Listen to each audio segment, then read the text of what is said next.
Hello, everybody, and welcome to the Stormkeep. My name is Paul, and today I'm joined by a special guest from YouTube. Well, however you want to introduce yourself, really. I'm joined by a special guest. Welcome to the channel, Raymond, or as many of you know him, A Skaven Plays on YouTube. Yeah, good morning, everybody. My name's Ray. I have a YouTube channel, played for Team Australia, travel around, and fun to play the game. Your accent is not thick enough to make me believe you're Australian. I'm not Australian, I'm Midwestern, but I played there as a mercenary in 2024, 2023? Whichever one was in the Netherlands for the last year. Okay, well, that story checks out.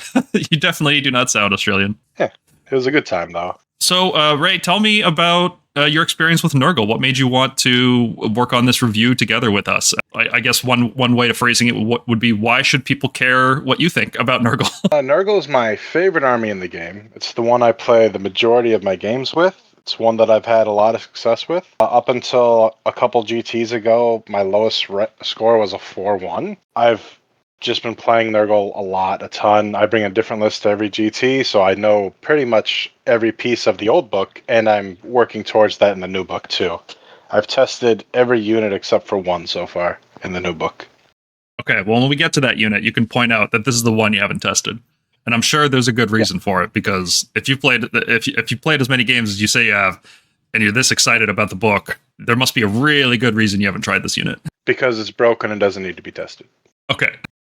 Are you tired of all your gray plastic staring at you from your shelf, wondering when it's going to be painted? Your army has fought 1,000 battles in your head, but on the table it still looks like it just left the Forge World assembly line. Well, that ends today. Play Support is an independent painter obsessed with Warhammer. 40k, Age of Sigmar, Horus Heresy, you name it. Every model gets battle-worn realism, crisp freehand where it counts, and that tabletop to display glow that you actually want to show off. Play Support is here to support you, so you can focus on the part of the hobby that you enjoy the most, rolling ones. From the battle-ready army tier, to display-grade characters that will make people stop mid-game and say, whoa, did you paint that? Your army deserves to look like it's already won the war. Message Play Support today. Slots fill fast. Don't let your heroes stay gray any longer. For the Emperor. Or Gork, or whoever pays, really. Thank you to Play Support for sponsoring Stormkeep, and now on to the video. All right, well, that jumps us right into Nurgle as an army. I've been playing against Nurgle since first edition when they got Horticulous Slimux back then, fighting against Neve, and that what was that? I think the box was called Blight War back then. Introduced the Vanguard Chamber, and I've just been shooting Nurgle for years now. And the consistent thing that the Nurgle's always done is they slowly move up the board with a lot of health and 5-up wards, and in third edition, I think it was, they changed the army to kind of be more about this disease mechanic. Still pretty slow, still 5-up wards, but now they've got this new thing where they're trying to wear you down with diseases. Or was this fourth edition this was added? I've got too many editions in my head. They added a disease in the beginning of third edition. It was every 6-year-old put a counter on them. You could get 7, and then every 4-up is immortal at the end. And then they changed it when the new book came out to what we had it until just recently. Mm-hmm. Okay, so this has been around a while now. Yeah, I started playing a week before third edition started. So just enough time to buy 30 Blightkings before they got nerfed into the dirt. Yeah, that unit has been the spam unit since this army has been a thing. It's crazy how much of the army has just evolved into spamming Blightkings, but I think this book has finally broken that pattern. I mean, all it took was completely redesigning the models and the rules for that unit, but, you know, they did it finally. Oh, yeah, no, I've liked Blightkings. I never believed in the spam myself. The most I usually brought was 10, but they were a very solid unit, and they're still not a bad unit for their price. Yeah, they're still not bad. And of all the units in the book that there's a lot of units in this book that I'm going to say this unit feels broken, right? Like it's too cheap. Yeah. Blightkings might be the one that's costed appropriately for what they do. Yeah, because they do a fair amount. They do the same damage that they used to do. That didn't change. They lost the bonus anti-charge rend, which fine, but they still have the same amount of attacks. The only difference is they're not as tanky, but we went down 60 points for losing 2 pips of armor. I think that's reasonable. I think it's fine. I enjoy it. Armor is fine. What matters, like, armor is a multiplier on your health. So if your health is the same and you still have a 5-up ward and you're 60 points cheaper, A lot of people would even call that an upgrade because you just get more damage, which is something Nurgle's often struggled with. It's not a high damage army, so just having more, like the same damage output at a cheaper cost, that actually could be seen as an improvement. Yeah, and a lot of these armies you're placing, it's like you go against like Blood Knights are going to have 2 or 3 rend on you anyway, and you're just relying on your ward as it is. It's not as big of a hit as everybody thinks it is. It's fine. Plus, they get the benefit of Ceaseless Infector, where they can disease you on a 3-up if you do kill the unit.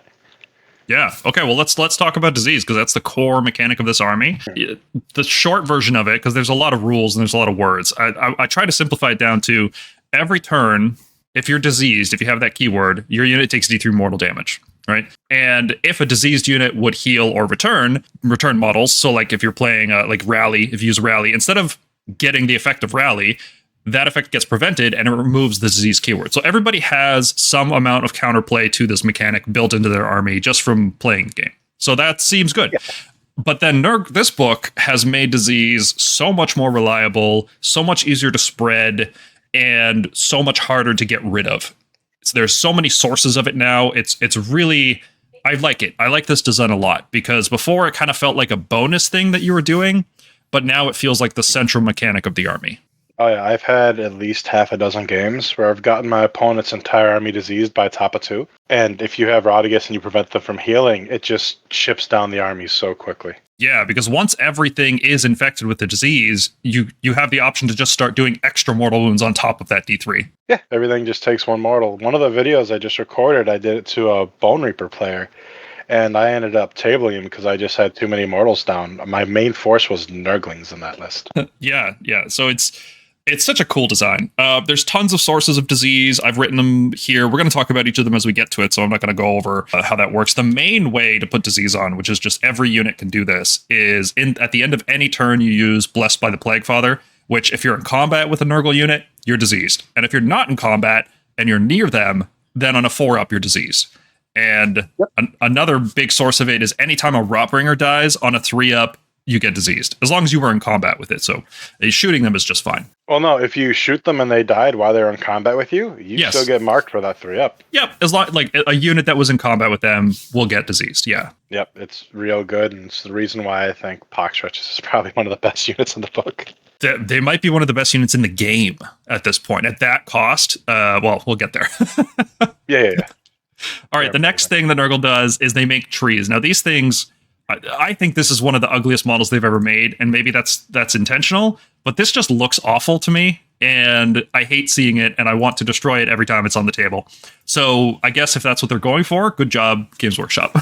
But it's got rules, and the rules have changed over many editions. This time, it does 2 things. It buffs your Rotbringers by giving them a 5-up board while you're near it.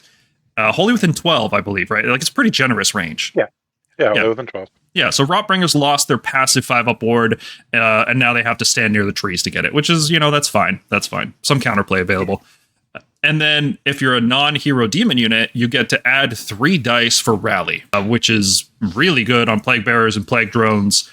Very fantastic ability. Yeah, 10 dice Rally on Plaguebearers makes people real sad when you pull out of combat. Yep. Oh, we'll talk all about Plaguebearers. They are definitely overpowered. Now, the downsides, the last thing the tree does is it moves. It actually gets to move 3 inches in both players' turns, so it's not a static piece. It doesn't have a move characteristic, so it's not technically moving terrain. So it does have to use this ability in order to move 3 inches. It can't move into combat, it can't run, it can't retreat, can't charge. It just moves 3 inches. It just slowly drags forwards or backwards as appropriate. So yep, and if your opponent puts the tree into combat, the tree can't move at all because it'd have to move through the combat range to get out of it. Exactly. So you can just nail the tree to the ground.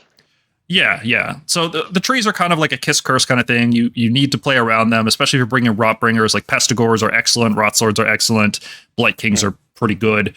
You need to play around that. The demon side of things doesn't use them as much, I would say. Like, it's nice to be able to revive stuff near them if you have a great Unclean One. The rally dice are nice, but it's not crucial to your game plan. Like a Glotkin needs to stand near the tree for that 5-up board. If he doesn't have the 5-up board, he's just done. Yeah, no, it's the tree basically just follows around your mortals.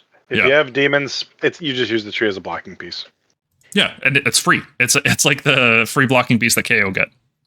Yeah, and you get to resummon it every turn if they kill it, which I haven't had anybody actually go out and kill it more than once, because I just get it back for free. There's not really a point unless you're setting up for a double. Yeah, it is fragile enough that you could kill it with some light shooting. Like if you had like 5 Vigilors or something, it might be worth trying to kill the tree. Oh no, in that case, you'd want to mark something else with +1 hit. But let's say you had some light shooting, like Prosecutor Javelins. You might want to throw those into the tree and then try to, get rid of the ward off a unit. Like there's counterplay, which is good, right? Because before it was just, 5-up ward all the time. Cool. Yeah, which, I mean, I'm usually fine if you kill my tree, because it's 7 wounds on a 5-up. It's not trivial. So either dice went bad for me, or you sunk a lot of damage into that tree. Yep, which is damage that's not going into other units. Yeah. I think the best case for killing the tree is if you had a chain activation hero, and just have the chain activation hero finish off the tree and the other unit go for the unit. Yeah, that would work. Now, the cool thing about the tree, unlike Skaven Gnawholes, which I've been lobbying for Skaven Gnawholes to get changed, but Skaven Gnawholes are made at the start of the turn, or the round, I should say. So that sucks, but because it's not in your hero phase. So if you make it and then your opponent just goes and kills your Gnawhole, you get no value out of it besides it being a distraction piece. Whereas the Nurgle tree is always in your hero phase, so you always have control over when and where you put it down, which is fantastic. And it's only 3 away from everything, and it can move the turn it comes down. It's wonderful. Yep, really, really well done. Now, it even kind of looks like something that should move too, so these rules are perfect for this. There was somebody when the index came out that really was voting for that the tree should be able to make a pile and move because I have an attack characteristic. And all I can think about is that guy. Somebody at GW heard it and was like, you know what? I like this guy. And they pushed for it for the next book, so the trees get to move now. I kind of like the idea of it having a pile in and attacks more than just moving, because it kind of seems comical that it would move so much. Like it's just going to pull its roots out, move very slightly, and then put its roots back down, and then do it again constantly. I like the idea of it kind of like a Venus flytrap. If something gets near, it can kind of extend a bit and hit it. I like that idea more. It's I don't know. I'm kind of here for March of the Nurgle Ents. If you play the tree ROR, you can put down 4 trees on your first turn. Oh my. And then just slowly walk them towards your opponent, and it's really funny. Do trees also spread disease? Like, do they count as a unit for that purpose? I do not believe that they do. Okay. I'm waiting for an FAQ for that, but I'm 90% sure they don't. Yeah, because they're not a unit, right? For your abilities, they're not a unit. For enemy units, they are a unit. Correct, yeah. Okay. So I'm pretty sure they won't. Okay. Well, let's get into talking Warscrolls. If you're unfamiliar with the Stormkeep ranking system, the way we discuss Warscrolls is on a tier system. S-tier units are arguably too powerful. They're so important that it feels like every list has to have this unit. It feels like if you're not starting a list with this unit, you're doing something wrong. There might be a couple units in here that are competing for a role, in which case you should be using one of those 2 units. But overall, S-tier are the best. You can't go wrong with buying these models. They are just fantastic. You're going to use them all the time. Like over 50% of lists will have this model. Okay. A tier is something that's just shy of S tier, right? So it's still strong, it's efficient, it's versatile, it's impactful. You're going to see it a lot. A lot of your list building will be made of A tier units, probably. It's going to be a common pick, but it's not quite as ubiquitous as S tier, where you have to have it in your list or you're just playing the game wrong. And that scales down to B tier, which is, again, just shy of A tier. It's still strong, it's still useful. It just maybe not every list is going to use it. C tier is then our cutoff point for competitive viability, whatever you want to define competitive as. If it's C tier, it's still good. It's just situational. Not every list. Maybe you need another unit in your list already, and then this unit is kind of an inclusion unit in addition to that unit. So still good. S tier through C tier, those are the competitive units that should be in competitive lists. Then D tier is units that are significantly flawed in some way. Usually the cost is the issue. Sometimes units are just overcosted, and after an update or 2, maybe the other units in the army are just too cheap, which is probably the case in this army. And maybe when they get nerfed, then the D tier units can rise up. So they're not irredeemable. They're maybe useful. Maybe you can play them and still pull out some wins, but it's not something that we would recommend. I'll say I know at least 1 or 2 units that's going in that one. Oh yeah. And then F tier are irredeemable niche units that you shouldn't use. Like, we just straight up do not recommend using these. And it feels like there's no point value that would ever make these units useful because their war scrolls are just so bad and it doesn't really matter what happens. It's always fun to see a unit climb out of the F tier, but it's pretty rare. Yeah. I can only think of one model in the entire book that would go on that one right now. Okay. It's a little sad, but we'll get there when we get there. I've got 2, so we'll see where we disagree there. Ooh, okay. That'll be fun. Yeah. All right, well, let's start off strong talking about Pox-Wretches, which might be the best screen in the history of this game.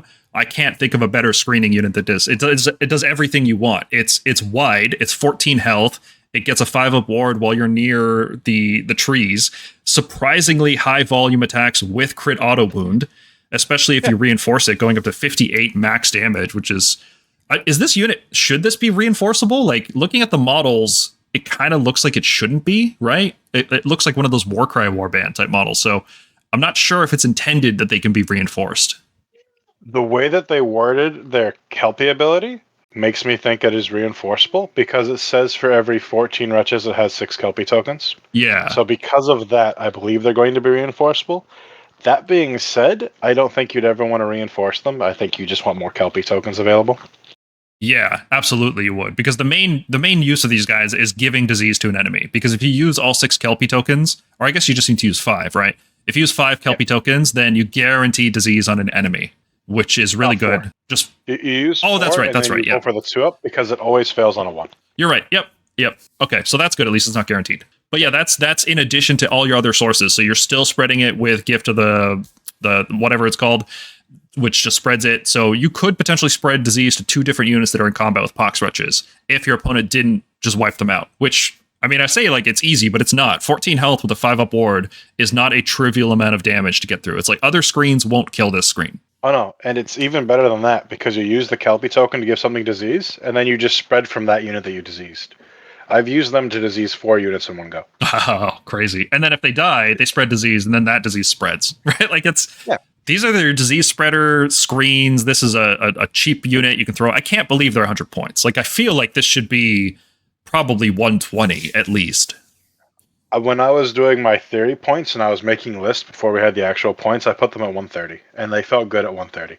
I would believe 130, yeah. Now, I tend to undercost things. That's like a meme that everybody rips on me in the Discord for, that I'm like always saying things should be cheaper. So, yeah, 130 probably. I think 120, so 130 sounds right. Yeah, I always overcost things to be sure, because I'd rather overinflate and then be happy, or be like, yeah, no, that feels right. Like, I put the Glock in at 520 for this book, and I don't know why they put him at 470. That's insane. All the heroes seem more or less the right cost. Like, they're not that far off. Glockkin maybe is the one that needs a bit more. The units are what seems undercosted for me. Like, 100 points for Pox-Wretches is too cheap. You can bring 3 units, that's like 42 models for 300 points, all of it with a 5-up ward very easily. That's nuts. I think that the main difference between this and last book is they don't have the 5-up ward baked in. And they're like, you have to move the tree around. It's a restriction. And I'm like, I'll take that restriction if my stuff is so much cheaper. Yeah. Yeah, that's not... your terms are acceptable. Yeah, it's wonderful. And their attacks aren't nothing. Like, I went through and I did like 6 damage to Stalkers with a group of 14 of them. And then they lived. And I'm like, yeah, okay, cool.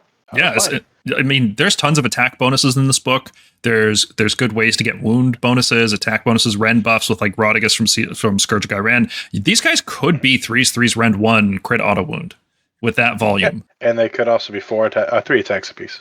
Yeah, absolutely. So and they scale. I think they have the best scaling with attack bonuses, right? Since there's 14 models, you'll get plus 14 max damage. So like the more buffs you pile on them, I don't think they're worth buffing personally. I think there's some units that are just way better to buff, but you can, which is cool. I think they're our 3rd best. I think there's 2 others that are better, but that's just because they have additional extra attacks. But that's just because of the 1 extra additional. But still, like for 200 points, if you want to reinforce this and make it a hammer, it's 200 points. If it dies and does nothing, you don't care. Yep. That's the Questor Soulsworn cost, and that's what we always say. If this unit dies, it's like, oh, that sucks, but it's 200 points. It's 1/10 of my army. Yeah, and if it died like that, they still put in, 28 health worth of damage on your 5-up ward? Yep, and usually spread disease. Their turn to killing that unit. Yep, Yeah, fantastic unit. I think A tier. Would you want to argue that they're S tier, like they should be in every list? Because I think you can make lists without these guys. I think at least one should be in every list, and it should be the little idiot that runs up and dies and gives disease. Okay. Okay, so we can call it like A plus then? Yeah. Okay, something like that. I just feel like there's other models that are 100% every, like, we'll talk about Rotigus soon. I think he's in every list. No, he's in every single list. Rotigus Belga starts every single list. Oh, let's move on to the Rotmire Creed, who for a long time were the spam unit for spreading disease because they can shoot you and then spread disease that way. I think they still do that. It's just this book has the army design has evolved to a point where you don't need that anymore. It's not as crucial to have it because there's just so many other ways to reliably get disease on people. You don't have to deal with this funky shooting thing anymore. That said, they're still good. It's like they're 20 points more than Pox-Wretches, and they're still going to spread disease when they die, and they can still spread disease when they shoot. So it's kind of like if you have a screen, and if you don't, like, let's say you already have a Pox-Wretch and you're bringing a second screen, the second screen could be Rotmire Creed instead, and they just have a lot of utility for that extra 20 points. Oh yeah, no, I like them as plick damage. Back in the old book, they were what we relied on to deal with screens, because we didn't want to charge into a screen and then get counter hit on the next turn. You just shoot out a screen with them. And they still do that. They can still poke at a big guy. They can maybe get lucky and snipe out a small hero. They're still really good. They're just not as necessary as they were. Yeah, when I was making lists and going through it, I always started a list with Rotmire Creed. They were one of the auto-include units for me because I'm still in that mentality of, oh, I need them, right? They're so useful. And the more I build it, I'm like, well, I guess I can cut the Rotmire Creed. And every list, I started cutting them down to, I mean, sometimes just not in any list anymore, but they're usually making an appearance in most lists. Yeah, I don't start the list with them. It's more of when I get the near, I have like, okay, I have my big brick here, whatever flavor it is. I have one screen, or a second one could be a Rotmire Creed, or do I already have another screen and I want the support shooting? It depends what there's room for in the list, but they make quite a few of my lists. At least one group does. Yeah. So I think C tier is kind of fair. Like they're we'll talk about the B tier units. This whole army is skewed, right? Like the A and B feel so much stronger than other armies, and it pushes a really solid unit like Rotmire Creed all the way down to C because the other stuff is just so good. But I feel like we should, we talk about the screens first, and then we'll get into the other fun units. Yeah. I feel like they should be an A, but everything else is so much better that they Yes. I don't think these guys deserve a point increase. I think a lot of other stuff does. These guys at 120 is just fine. And if, Pox-Wretches go up to 130, Rotmire Creed suddenly become the cheapest screen, I think that'll push them up to B or A tier. Yeah, no, Creed are good at 120. If they get too much, if this unit was the exact same price as Plaguebearers, you're not going to take them. No, it has to be in that, like, discount screen type category of cost. Yeah. All right, let's talk about Pestigors. I'm so torn on these guys because, well, they're just great. There's no way to say they're not great, right? They're 130 points for 20 health, which is nuts. Like, and that's usually on a 5-up ward, so it doesn't even matter what their save is. The fact is, you have effectively 30 health for 130 points, and they get reinforced, so that's 60 effective health on a 5-up when you have the 5-up ward included, and they do good damage. Right, Force 3's Rend 1 is a good profile for this army. They scale incredibly well with every single buff you can give them, and they are usually the one you want to give buffs to because they scale so well. You can give them, the Shaman gives them +1 attack, you can use the battle trait or the heroic trait to give them +1 attack, so these guys are scaling out of control. It's very easy to keep the Rend because it goes away if they're in enemy territory. Right now, that's pretty rare. Battle plans are not the like 50-50 split that we see, and for the most part, there's very few of those battle plans, so these guys are generally Rend 1 all the time.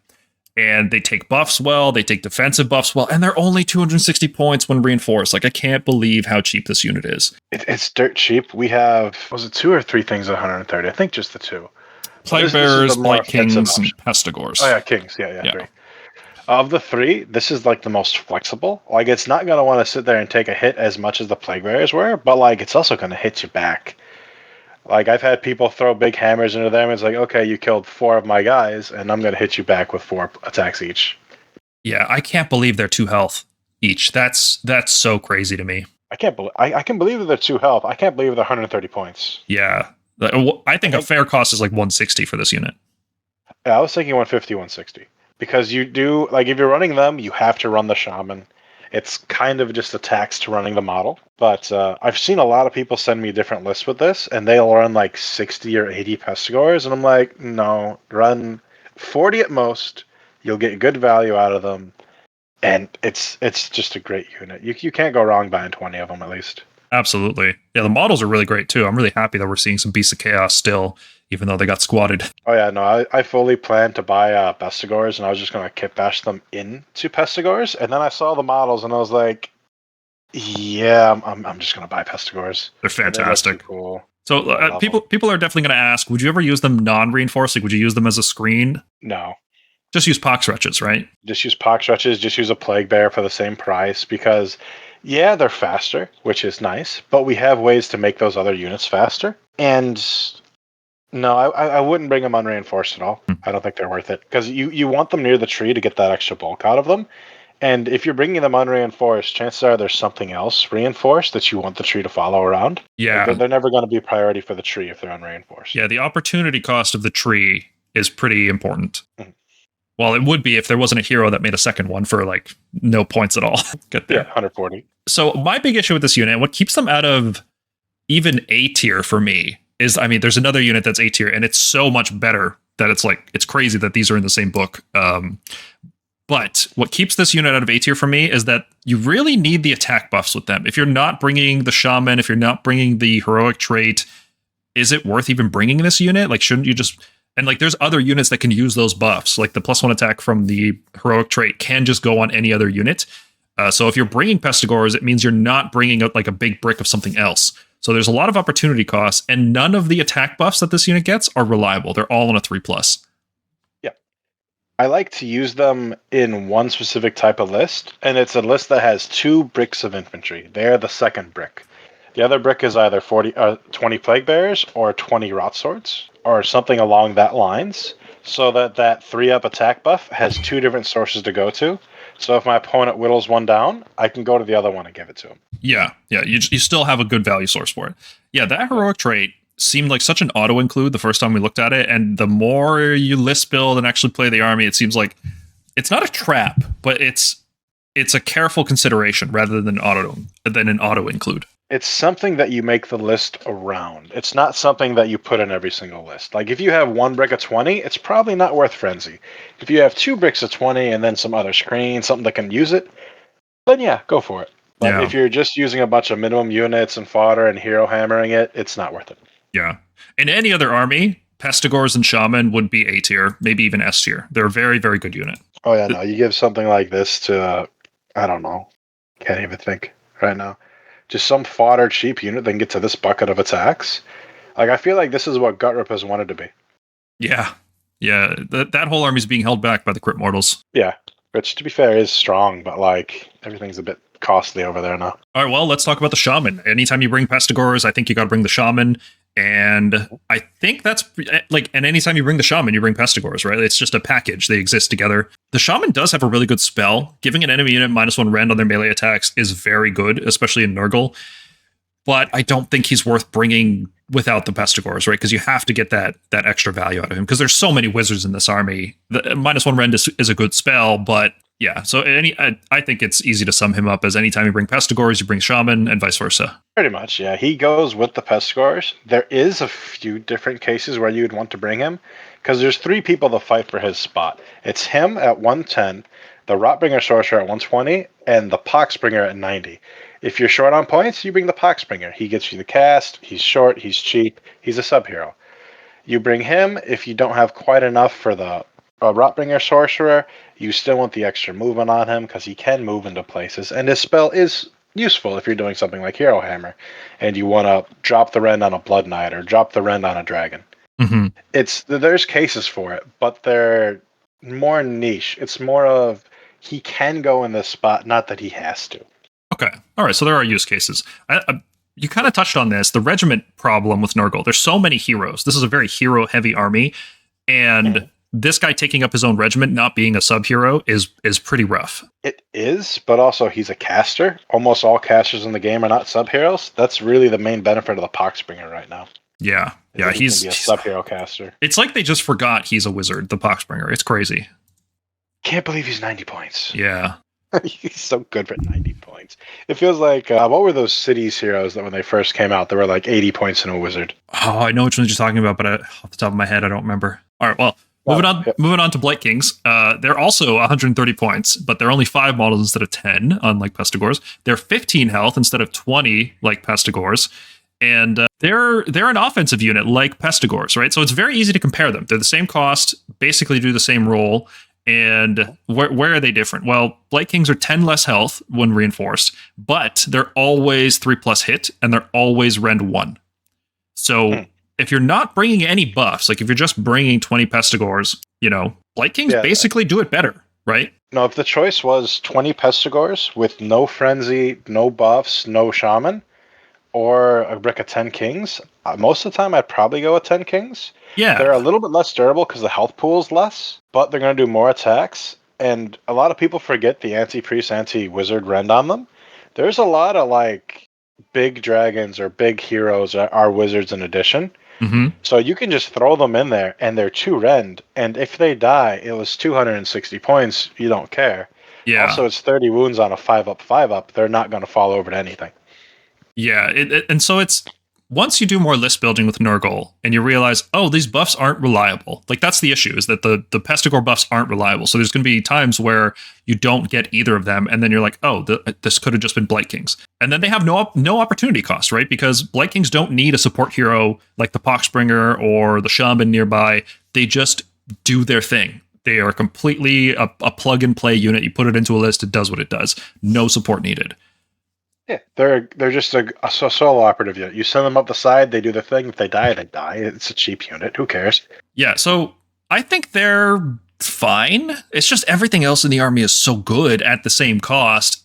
It's hard to justify bringing Putrid Blightkings. They're like a second or third string unit once you have your main hammer. So like you could bring Plaguebearers with a Poxbringer, you can bring a Shaman with Pestigors, and then the second unit in one of those could be Blightkings because they don't need any buffs from anyone. But they're still doing the same role. They're the higher damage, lower durability version of the higher damage, lower durability version that we already have.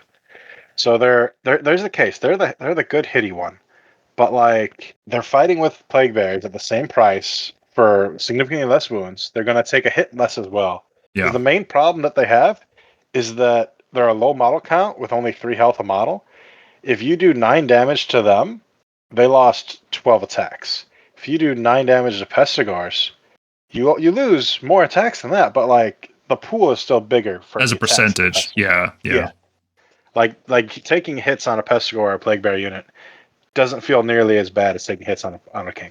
Yeah. Well, the one thing I can say is that kings feel appropriately costed.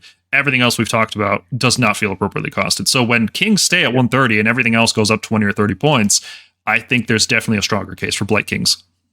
Yeah, when in 2 or 3 months Pestigors are 150 and Plaguebearers go back to 140 like they should have stayed, then kings will be looked at a lot more. I think they're not going to make a ton of lists right now, but they'll be back probably. Yeah, and the new models 30 of them, but you'll bring like 10. The new models are absolutely amazing. I love them. They are, and it makes me want to get them, but also like I've already got Blightkings. I guess while we're here, we can talk about. I think it's really weird that they redesigned Blightkings entirely and then added a unit like Rotswords, which are just Blightkings again. Like, why didn't they just make this a new unit? Like, why did they get rid of the old Blightkings, and why did they redesign them and then add basically a new version? Like, none of this makes any sense to me, unless they're specifically trying to get rid of Blightkings because it's an old hammer thing. I can't think of any other reason. I like the idea they went for, that they changed the Blightkings' identity, and I think that that's what they should have done, but I think they should have done it in a different fashion. I think that they should have been like a bruiser type unit, like give them lower attacks, 2 damage, make them units. I don't think they'd make them units of 3, but give them that kind of role.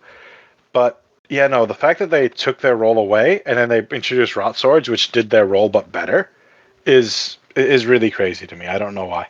They stole their aesthetic, they stole their battlefield role, they stole everything from the old Blightkings. Like, this could have been Blight Praetors, right? Like, cool. There's no reason this had to replace Blightkings, I don't think. No, and it's a weird decision But basically, if you loved spamming Blightkings in the old book, you're gonna love spamming Rotswords now. It's the everybody who has messaged me with these lists that had 40 and 60 Blightkings is now gonna message me with lists with 40 and 80 Rotswords. Yeah. Is there any... The most cynical side of me says they did it just to make people buy the same models again, basically, but I don't know. That's way too... That's too much even for GW, right? I don't know. I've talked to a few different people on like the plan this stuff, and I think they were really just aiming for a redesign on the thing. But it feels like they weren't communicating with each other when they were reworking the Kings and then making the Rotswords. But most people I know are just taking their Blightkings and rebasing them as Rotswords. Yeah. Get ready for a lot of that. For a few years, that's going to be a really popular thing to do. I mean, I can't blame them. We just got, what, like 5 or 6 new units, including the Darkwater stuff? Yeah, this has been a great update. Expensive to go all at once. Yeah. All right, well, let's talk about the Lord of Blights, who's the support hero for the Blightkings. I think this guy is absolutely irredeemable garbage because he does two things. He buffs 2 different units. One of them is Plague Drones, which it just makes them deal charge mortals, but it's the bad charge mortals. It's 2 up D3 mortals. So, okay, this army has a lot of mortals. Adding more is good, but do you often run Plague Drones and Blightkings together in a list? It seems like a weird combination. So I'm not sure about that ability at all. And then the main thing he does is Blightkings near him, like really near him, within combat range. If you roll a 3+, the Blightkings can ignore rend, which is okay. I don't understand why this ability is on a 3+. It's not that strong. Yeah, I think that if that ability was either a 2-up or just always on, then this guy would see use. I fully agree with the F tier. He's 140, while the Lord of Plagues, who's a better support hero, is 100. Yeah, his cost is wild. Something they forgot to bring down. If he was 80 points, I still don't think I'd use him because any strategy involving him is just about making your Blightkings tougher, and they're not the tough unit anymore, right? Like Pestigors are tougher. Plaguebearers are tougher. If you want a melee hammer that's tough, there's 2 other units that do it better. And the fact that it's on a dice roll on top of that means you can't even do it reliably. So you're adding this tax to you're adding a tax to a hammer unit to make it a defensive unit, but you're not even doing it every time, which is awful. If he was 80 points, I'd be bringing 20 of them because he is still a 3-up armor save with 7 health that does 3 damage attacks. Okay, fair enough. But as a singleton buff piece, his rules are terrible. He can't get cheap enough. The only way he becomes viable is because he becomes so cheap, you just spam him. And that's a different unit. That's not even the Lord of Blights anymore. That's just a stat profile. Yeah, he's a good stat block with bad abilities. Yeah. The charge thing, it's a bonus. You're not relying on it. You're not looking at that thing when you include him in a list. The Blight King unrendable, they're on a 5-up as it is. So you can all-out defense them to a 4-up, and it's just a 4-up, which is fine. But that's not worth 140 points. No, it's not worth 140 to buff a 130 unit. No, they should have made him cheaper and maybe tone his stats out a little bit if they wanted to go that route, or just give him a more impactful ability and keep him at the price he is. Yeah. So I think he's irredeemable. I don't think he'll ever see play this edition. Not with this rule set. The only time he'll see play is if he dumps in points and then people play Nurgle Chosen with him. All right, let's talk about Rotswords. So this is basically Blightkings, the old Blightkings, but they're smaller and there's more models and they're just better in every way. I think they're measurably better in every way, right? They've got crit 2 hits. They've got Rend. They're on 3s, Rend 1. So they're like the most accurate profile aside from the Glotkin. They take all the buffs super well. There's lots of hit, wound, attack, rend buffs that you can give this. Lord of Plagues, which we'll talk about in just a second, is an amazing support piece. I think anytime you bring Rotswords, you're bringing him too. And he makes them +1 attack on a 2+ instead of a 3+. And he gives them +1 wound all the time, guaranteed. They're Blight Kings 2.0. It's just better. Yeah. So there's no downside. They even have crit 2 hits. While there is a downside, the downside is at 200 points. Everything else in this book is so aggressively cheap that these guys at 200 points are just, you have to really want to use them, but when you do, they're good. There's nothing wrong with using them. It's just, I don't think they're the best option. Remember the one unit that I didn't test? Rotswords? Yeah. I played them for 2 different games. Both games, they just blitzed my opponent's stuff off the board. And I'm like, okay, well, these don't need more testing. They're fine. They're good. They're strong. They're going to sit there, and I'm going to test the rest of the army right now. Yeah, it's very obvious what this unit does. It's yeah. I wish Stormcast had a unit like this. This feels like a Stormcast unit to me. It's tough. It is implacable, right? It just moves up the board. It does what it wants to do. Does good damage. Is a significant threat, but it's also tough. This I feel like this is what Vindictors should have been. It's so good, and like all of their buffs are caveats of did not charge. Like the +1 to wound and the +1 attacks are both if you don't charge, which everybody's like, oh, that sucks. And I'm like, do you know how many terrain pieces there are in the game that you can auto run up to and then just pile in off of? Yeah, or or like just how many situations you can put yourself in where they have to charge you. yeah. Nurgle's the army that gets charged more than any other army, I think. Right? So this condition of you need to get charged, that's not a problem. That's the default case for Nurgle. When you're charging, that's a bonus. Yeah, our big thing is we win by making you make bad decisions and having to go in on those decisions and hoping the dice go your way. And then the dice are weighted on our side because of our tankiness. So overall, I think they're great. What keeps them out of A tier, again, there's another unit that just does everything you want better and is criminally undercosted. These guys are just Pestigors, but they cost more. They're an upgraded Pestigor unit. Yeah, they're extremely good. Like, of all of our units, this is the elite heavy infantry. This is our chosen. This is our Vanguard style of unit. The only thing that's keeping them down is they are the only thing, one of the few things in the book that are priced fairly.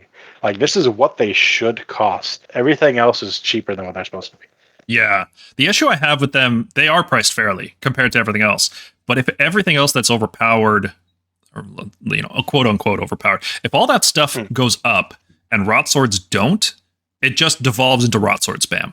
Right? Like their cost relative to other units is fine. So whatever you nerf Pestigors and Plaguebearers by, I think you have to nerf Rotswords as well. Otherwise, everybody just pivots. Because all these units are basically the same thing.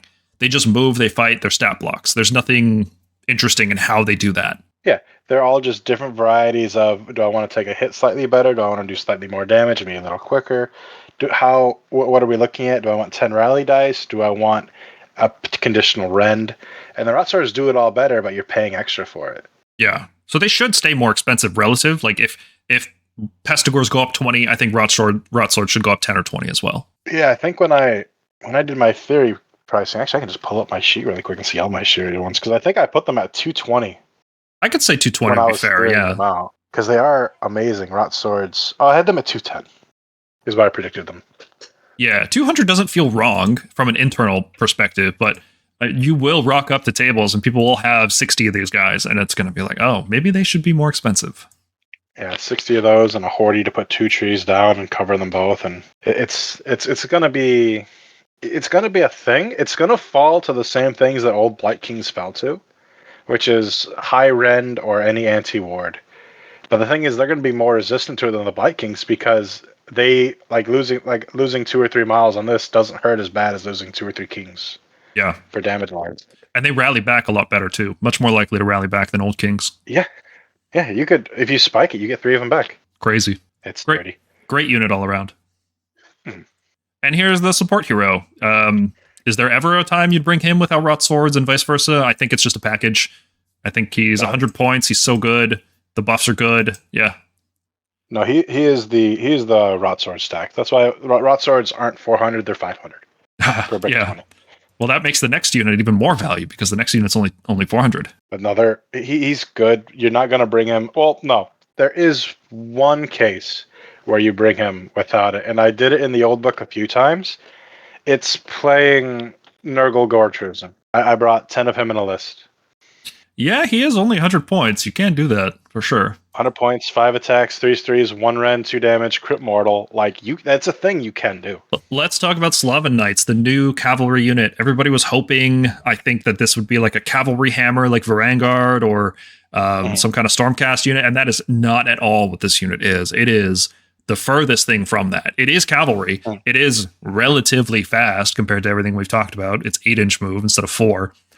But it's not a charge hammer. Even though it does have charge +1 damage, this is an anti-charging phalanx unit, like Shield Annihilators and Stormcast. People charge into it, they give them strike last, and then you beat on them with like a Glotkin, 20 Rotswords, and 3 Sloven Knights. This is a mortal's best friend. You keep them nearby. Every time I run them with the Glockin, they just bubble wrap the Glockin, and I say, yeah, charge it. I don't care what you charge it with. You're getting strike last, and the Glockin's going to slap you in the head first.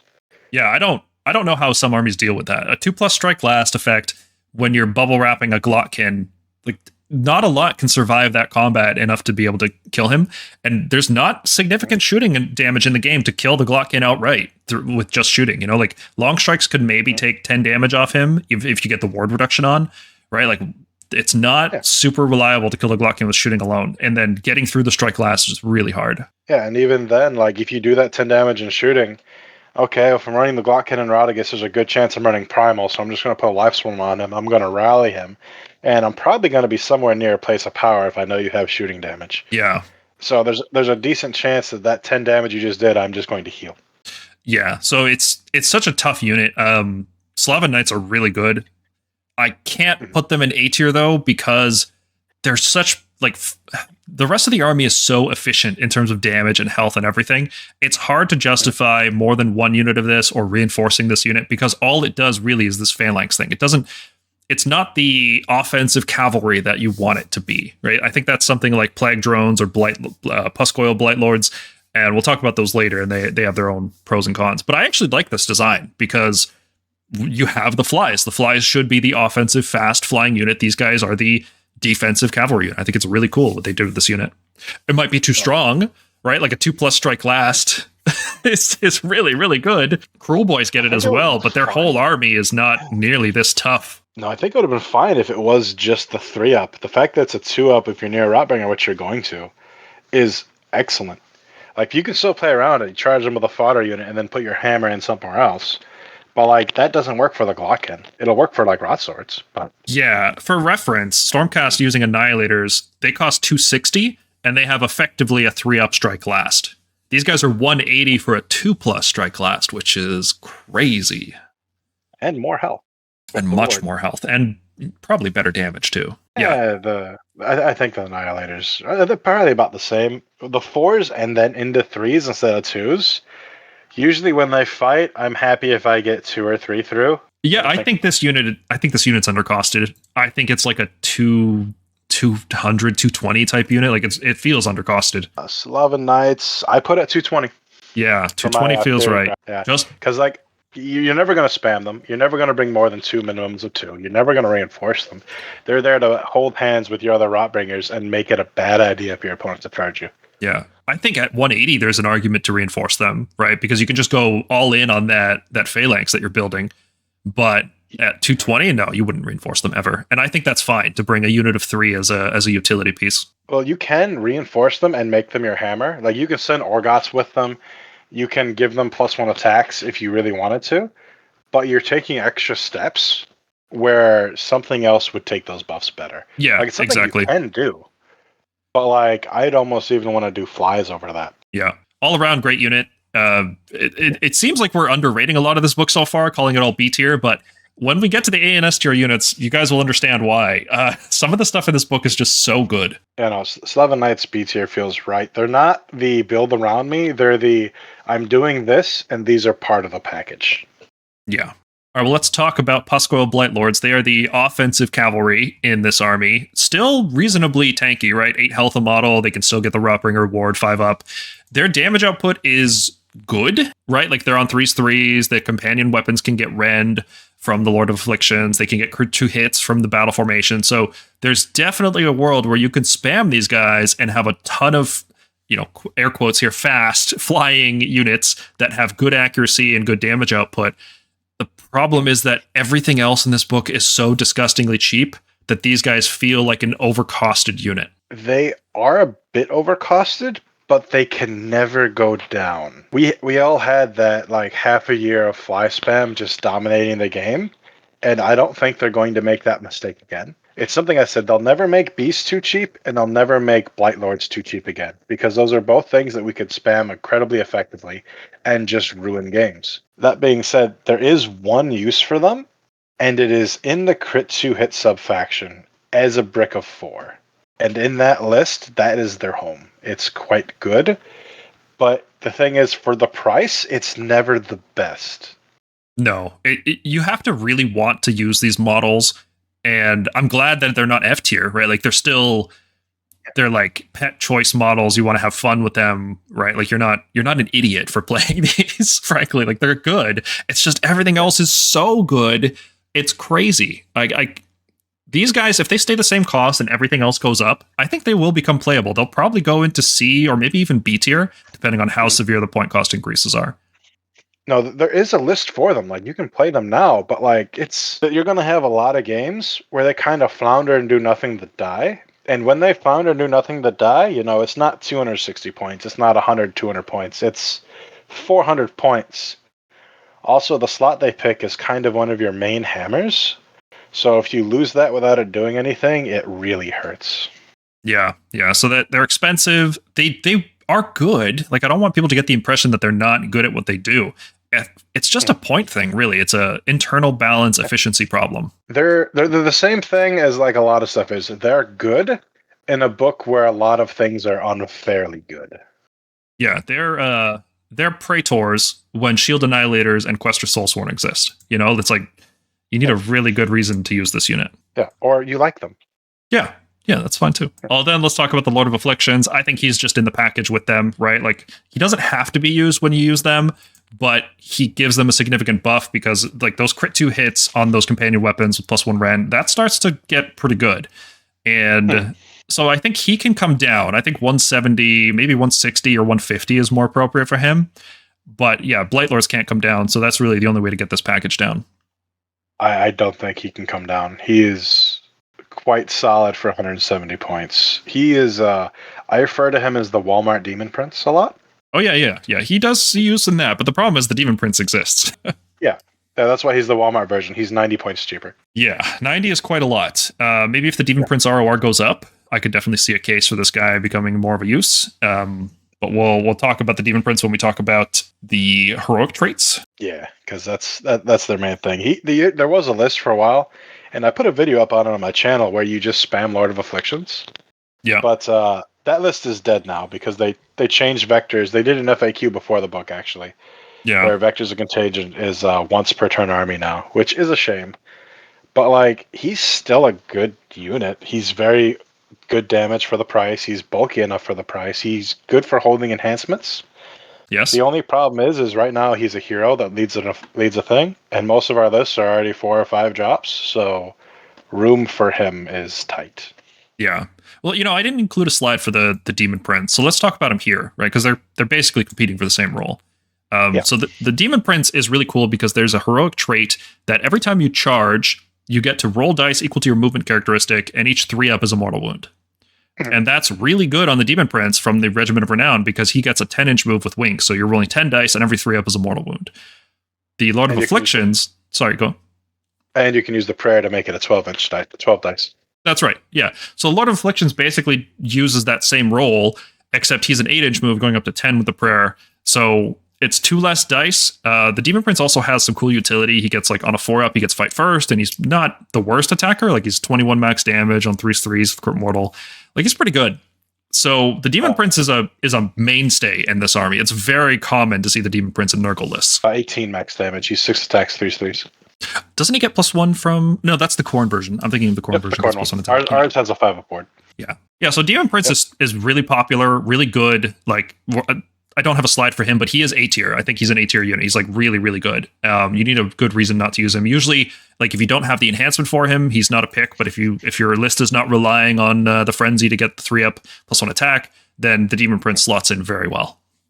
Yeah, he's one of there's only 3 enhancements you really pick. You either pick Frenzy if you're going unit spam. If you have no hero that wants to like dive into combat that can take enhancements, then you go the Priest one. If you have an Afflictions, Harbinger sometimes, or the Demon Prince, then you go Corpulent Avalanche. Yep. And it's really about what you have, what room is in your list, where you can fit your slots and stuff. Yeah. So Afflictions is just cheaper, worse Demon Prince.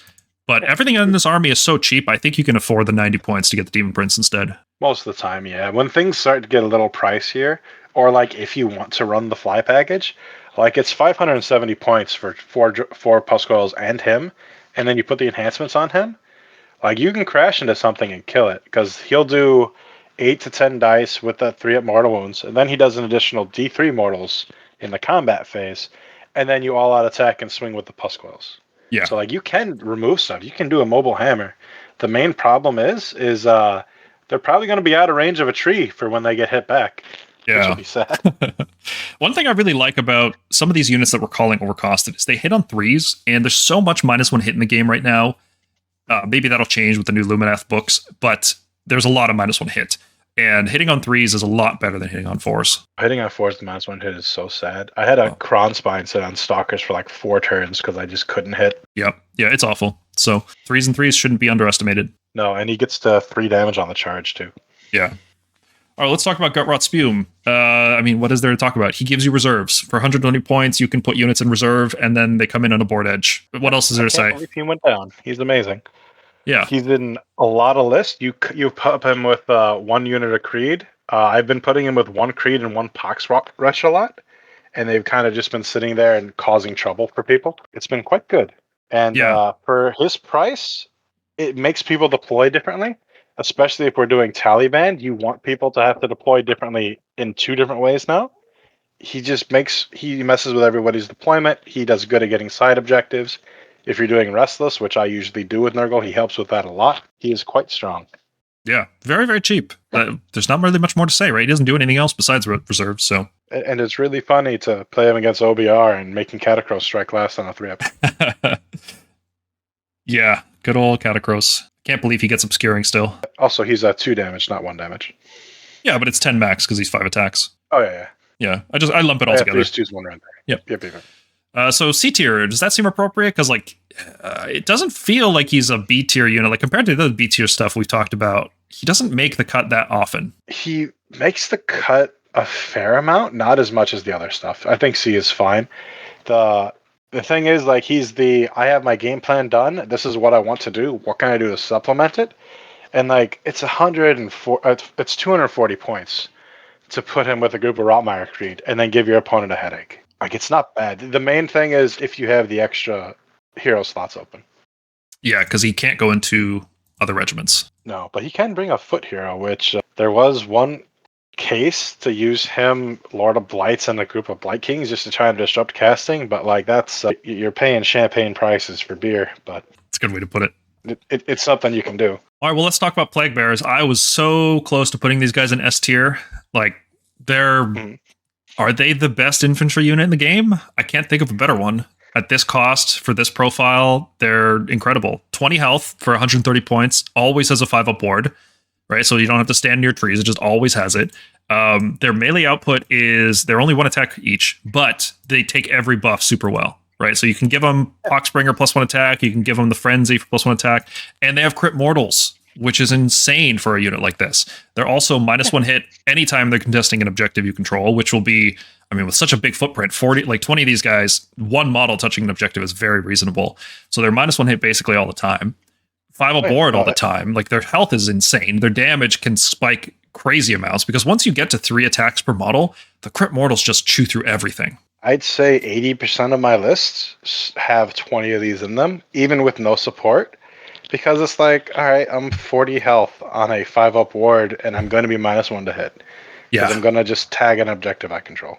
Yeah. They're an anvil, they're a screen, they're a hammer, they're everything you need. The only downside is their 4-inch move. Oh, they rally on 10 dice too, near the trees, right? Like, they rally on 10 dice. Belga can bring them back with her prayer too. Yeah. And you use the Bile Piper to give them +2 run and charge. So the first turn they're running at +2, and then they're just there in the way. Yeah, like, would you consider like bridging them into combat with +2 charge? I've never done that with them, just because we have a better combo that does the same thing. Yeah, but you can. You can with this. It's so versatile. This unit is, I think, like 30 points undercosted. I think they should be 160. I don't think 160. I think 140 is where they were, and I think that was fine. But they didn't have all that support then. That they do now. And the -1 to hit is just static. Well, it used to only be shooting. Now it's melee as well. Yeah, and you used to have to use the Bile Piper to give them -1 to hit in melee, but now they just have it passively, which means you don't need support with them. Yeah. 140, their old cost is not right. I think they need to be more expensive than their old cost. Yeah, 150 I think would be fine. I don't know if I'd go higher than that. But Like you're gonna be hard pressed to find a reason not to bring at least a brick of 20 of these in every list, even if you're bringing Rotswords, even if you're bringing Pestigors, because the other units want support. This unit can just go and be annoying on its own, and you don't care.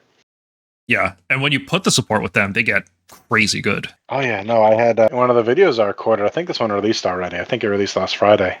I was against the Unrendable Carnosaur. And I just like, all right, I put the Poxbringer into little Saurus warriors, gave them +2 attacks with Frenzy and the Poxbringer's chain activation, and then just blitzed it off the board. Yeah, 60 attacks with Crit Mortals. It's like, oh man. And it's very easy to make them 3s and 2s because you can all attack them. You don't care. You have a 6-up armor anyway. And then there's how many different ways was it to get +1 to wound? I think maybe just Orghotts for them. Yeah, I feel like there's another one. Orghotts gives them +1 to wound. Lord of Plagues gives Rotswords +1 to wound. I think there's one more, but I'm not remembering it. Yeah. But yeah, they're fantastic. They're so close to being S tier. Why wouldn't they be S tier? I think you can run lists without them, really. Because, like, let's say you wanted to run Pestigors instead, and then Blightkings as a secondary hammer. Like, you wanted to lean more into Rotbringers. You can. Yeah. The main list I do without them is, like, Monster Mashy, when I'm just using, like, 3 or 4 Pox-Wretches as screens. Yeah.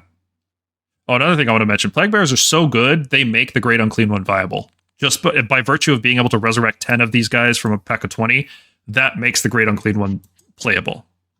That's how good these guys are. Yeah, I'm still iffy on the Great Unclean One. Like, he's good.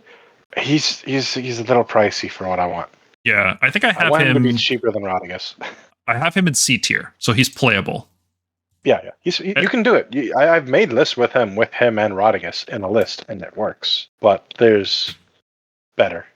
Yeah. It's real hard to justify him when for 40 more points you get a Glock in. All right, let's talk about the Poxbringer, the best hero in the game.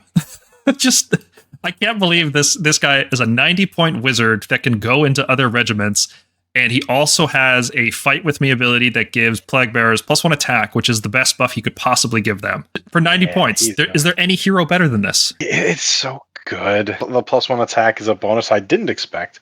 Honestly, I didn't even read his ability when the thing came out. I just kind of scrolled past him. And somebody pointed it back out to me, and I'm like, oh, it's +1 attacks? I thought it would just be +1 to hit or wound. But that's insane. Yeah, 90 points. I can't believe it's like they forgot he's a wizard when they wrote his Warscroll and his points and everything. They're just like, oh yeah, whatever. He's a fighter, dude. That's cool. And they forgot about that wizard keyword. Yeah, I mean, he's a good source of just the 18-inch no commands, or he's another source of -1 to wound, or hell, even just summon something with him because he can still get the +2 to cast on the first few turns because you're with Rotigus and Belga. Yep, it's stupid good how good this guy is. So why is he not A tier or S tier? Because he's really only good if you bring Plaguebearers, right? Like if you just need a 90-point wizard, you can find the points to get a better wizard. He has no signature spell. He's there to buff Plaguebearers and cast a spell. And so he's 1 tier below whatever Plaguebearers are. If Plaguebearers are S, this guy's A. Yeah. I think the main thing is that he takes up a hero slot on his own, unless you have Rotigus, Guo, Gelgus? Skin Sub? Yeah, I think Gelgus. Yeah, but he's never the one you want in the slot. He's always the one you want in the secondary. But him and Bilepiper are fighting for the top slot in that secondary, and Poxbringer wins. I'd say 60% of the time. Yeah, fantastic hero. Can't believe he's 90. Yeah. He should be 120. Yeah, what did I put him at? I'm glad I have this spreadsheet right here. Poxbringer, I put at 120. Yeah. All right, let's talk about Nurglings. They're weird. So I was not hot on them until I realized that their revive ability resurrected the whole unit, not half the unit like every other reinforcement unit. So if you have reinforced Nurglings, you get 6 Nurglings back. Every unit just revives itself once per game, and it can revive at the end of any turn, not just your turn, not in your hero phase. It doesn't cost command points like the Gits version of it. And they're so sneaky. Like, because of these two factors, they just get so sneaky. I'm really glad they have Beast, because if they didn't have Beast, this would be a nightmare to play against. I'll play Morbidex. That removes the Beast keyword. Well, we'll talk about him. But if they just baseline didn't have Beast, this would be a broken unit. Yep. But I think they're good. They're exactly what they should be. Trash damage, just a pile of health, and sneaky bases that tie things down and come back to life. My my current tournament list that I'm playing in Release the Beast right now uses 9 of them. Oh, I believe it. Yeah, the board control offered by this unit is insane. They're a nightmare, and people are underestimating the pile-in that they get to do in combat, so they get 2 pile-ins, and then you just run them away to go take a point that your opponent left alone. It's amazingly annoying, and I love them. It's really hard to not want to put a group of 3 in every list. The only thing I think that's keeping them that down is they're the exact same price as Poxwalker. Pox-Wretches, yeah. And Pox-Wretches do disease so well, and disease is so important. But yeah, you can bring both. They're so cheap, you can bring both these units. You can have like 5 screening units in a list, and it's still a good list. One of the lists I had was 4 Pox-Wretches, and then it used 3 minimum groups of Nurglings. And then the rest was just monsters, but all they did is run up, be in the way, and then the Maggotkin Lords and Glocken just kind of ran from unit to unit, punching them off the board. Yeah. I think these guys are fairly costed, maybe like a 110, just because that recursion ability is so strong. Or maybe the recursion should cost a command point. That might be a better change. No, because if the recursion costed a command point, you're never going to use it. Yeah. Maybe it should revive half the unit. Revive half the unit instead of the full unit. Like if you're looking for a reason to nerf them, which I don't think you should, because I think this is a perfectly flavored unit. No, I think they're fine, and their revive is a little bit more constrictive if you only have 1 tree. Because that tree, they have to revive wholly within 6 of the tree and 9 away from enemy units. So, like, there's been times where I can't resurrect my Nurglings. Mm-hmm. That being said, if you're running them in a list that has Horty just teleports a tree where you want and you steal an objective with them, and it's obnoxious. Yeah, it's awful. No, they're hard to not want to put into a list. Well, the natural segue from talking about Nurglings is talking about Morbidex Twiceborn, who is the Nurgling support unit, right? He's still a monster hero. Decent body, right? 14 health, 4 up save, okay damage. Like, he's got this shooting attack, which might do something. Melee damage is okay. Like, you're not bringing him for his body. His body is just a bonus. You're bringing him because he lets you ignore the beast ability on Nurglings. He lets them ignore the first point of damage taken, which is actually a really good ability in this army because of how effective health scales. And then his Rampage allows you to move 2 Nurgling units D6, which is just awesome. So what are the crazy things you've done with this ability and the revival? Like, how sneaky can you really get with this? He's won me a few different games where I've been in combat, a Nurgling lived with 1 or 2 models, and then I've retreated them out of combat, used that move to put them onto a point and steal it. Yeah. Or I'll use them to set up a screen for next turn if I roll like a 5 or a 6. I can be like, okay, well, I stayed away for the counter charge, and now I have this in your face and in the way. Yeah. He's a wonderful package. I'm glad I tested him more, because the first few times I tested him, it went okay. It was more funny than good. Now I think it's a very solid way to just be an obnoxious to your opponent, especially since you can revive the Nurglings for free. Yeah, he's really hard to evaluate because if you just look at stats, it's hard to evaluate movement abilities in general, right? Because they're not stats. It's easy to talk about stats. His stats are not impressive. He's not a wizard or a priest. He's a Rotbringer, so he needs to stay near a tree to keep a 5-up ward. He just dies so quick without that ward. And he does have this really cool healing ability, but not if he's just blown off the table, right? So that healing ability is strong if you're taking the right amount of damage. But what ultimately makes him good or not is how good his Nurgling trickery is. And I think it's good enough. It's maybe not the best thing you can do with the army, but it's good enough and it's unique and it's definitely going to catch people off guard. He's never the first thing that you bring in a list. He's always, I have this theme down, I have some extra points, I can fit this, and he'll do his job well. Yeah. And how many Nurglings do you bring with him? 3 units, 4 units? Usually 1 reinforced and 1 unreinforced is usually what I've been going with. Okay, so like a 560 point package for him. Yeah. And it has been worth its points almost every time. There's been a few times where he just got blitzed off the board, but like that's what Morbidex does.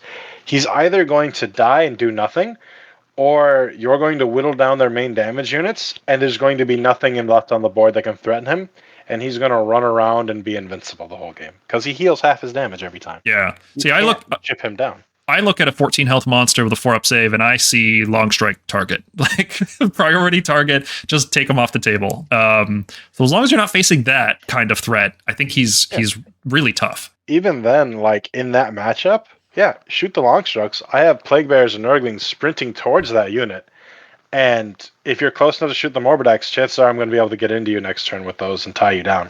Yeah. Well, there's always the teleport away, but yeah. Most armies don't teleport away after shooting. Magical porta potty shenanigans. Yep. So I think he's good. I gave him a C tier because it is really hard to evaluate how good that Nurgling ability is. I think he's only good if you bring Nurglings, right? So he's like a Nurgling support hero. So I think 1 tier below Nurglings is fine. Yeah, you never bring him alone. You bring him at minimum with 2 groups of 3. 2 groups of 3 is fine. That's enough for him. But like if you're looking at just bringing a monster, you bring Orghotts or Orghotts, yeah. Bloab is actually really good too. We'll talk about him. Yeah, which surprised me because I was a Bloab hater until this new book and they gave him the new scroll, and I was like, I need to kit bash one now.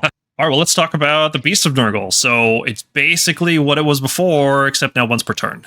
So it still does this cool charge ability. It's charge keyword, and it's usable in any charge phase, which means you can do it in the opponent's. It's free counter charge that does mortal wounds, but only 1 unit can use it. So, I mean, aside from that, it's pretty bad. Maybe in that Pusgoyle list that uses the companion crit 2 hits ability, you could take some Beasts of Nurgle because they also get crit 2 hits. I am not impressed with this unit. I don't know. I think it has to be cheaper, but I can't imagine anything in this army getting cheaper right now. So I put it in D tier, but what do you think? You can't make them cheaper just because we'd have the same problem of people would just spam them. They're revivable by Horty for free, which is very good. Their main thing is they can run charge, they can retreat charge, they can redeploy charge with their ability, but it going to once per turn army is really hurting the scroll. So you're never really going to want to spam them. If you're bringing Horty, it's a good idea to use 1 or 2. And if you're in that sub-faction, probably 3 or 4 is the most I'd go, because the crit 2 hits helps their damage a lot, and it gives them actual damage instead of maybe I'll do a few. But the Attention Seeker's nerf is really what keeps it down, because they don't have any charge mortals now, which was the main reason you brought them. Yeah, I'm so underwhelmed by this War Scroll. I could maybe C tier might be more appropriate because it could be like a 1 include when you have Horty. Even then, I'm not terribly enthused because this army has good movement tricks with the Nurglings already, and it feels like Beasts of Nurgle just do it worse. Well, not worse. It's not the same, but it just feels worse. They're more, I have Horty for this Mortals list, and I have the points to bring a Beast. And I already have enough screens and stuff, so I don't need a Pox-Wretch or a Rotmire Creed. It's this can fit here, and it does a good job. Then this has to be in the list. Is it a good job though, or is it kind of just like how good is it when all that stuff is said and done? How actually useful are they? It's good at mucking up shooting units. It's good at mucking up scouting force, mucking up attuned if they go for that early. You can put him in the middle, redeploy him forward, and get the charge. He's a good throwaway to make plans mess up. I think I'd rather have Nurglings because they revive themselves, guaranteed. I'd rather have Nurglings. Yeah, and one of the main things that he was for me is he's a foot hero assassin. Okay, you I charge can see him that. into a foot hero, you do D3 mortal wounds because it's a good D3. You give them disease, and then you power through. So you have 3D3 mortal wounds on a foot hero. I wish they had fly so you could more reliably get to small spaces like that. I don't know. I'm not enthused. Do you think D is too harsh? Do you think it should be C? I think D's fine because you're not going to use them often. You're going to use them in very niche cases. They used to, for Attention Seeker, you could move through units. You could fly over the models when you're charging. But they lost that in the new book. I don't know why they took that line out. Yeah, they really gutted this unit. Maybe when everything else gets more expensive, 120 for this unit will seem more reasonable. It can be like a utility piece that you add into a list. Yeah, and like I said, it's something you would bring 1 or 2 of if you're bringing Horty, or if you're doing the sub-faction, then they're fine. But it's... The Attention Seeker Nurgle holds it back really hard. Yeah. Oh, well, let's talk about Horticulous Slimux. That's a hard one. He's been around since first edition. I loved shooting this guy with long strikes. Been doing it for many years. I'm glad he's back on the table so I can keep shooting him. He revives Beasts of Nurgle on a 3+, which is fine, I guess. But the reason you're bringing him is because he just makes another tree.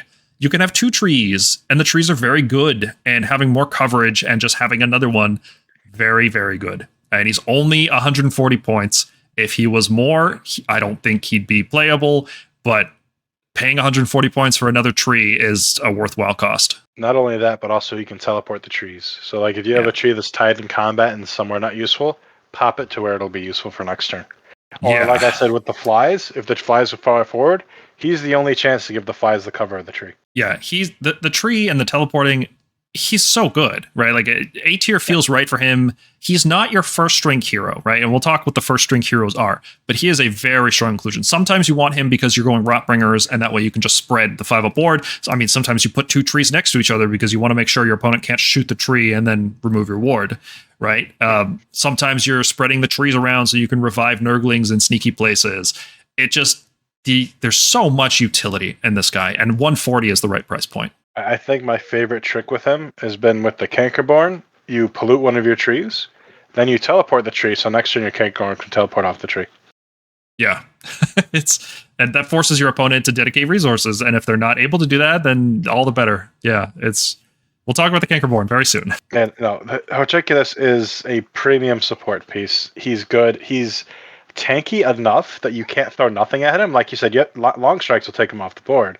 But that's your turn of long strike shooting. Yeah. And it's honestly worth the turn of long strike shooting to kill a Horty. But it's a very strong unit. He's good for his points. He makes any list where you have 2 large units of Rotbringers that you need to protect. Is he a wizard? I think. No, he's not. No, he's just like a dude. Yeah, okay, good. No, he likes to sit on place of powers and get unbinds. Yeah. Like you need more unbinds with this army. Yeah, he's each man. All right, well, let's talk about Plague Drones. I think when I first looked at the book, I was not, like, everything else is so cool and exciting, and Plague Drones are not. But it's okay that they're not exciting, because flying moving units are just inherently good, especially when they can retreat and charge all the time. A flying retreat and charge unit, if you ever played against Nighthaunt, you know how good it is to have that combination of abilities. And because they're a demon, they're not a hero, they get to roll 10 dice with Rally. So on average, 1 Plague Drone just comes back to life from that every turn. So as a fast, fast in quotations here, 8-inch move, whatever, but as a flying retreat and charge big unit that takes up a lot of space, that can just really get deep into enemy lines, has a 5-up board all the time, 15 health, they're fine.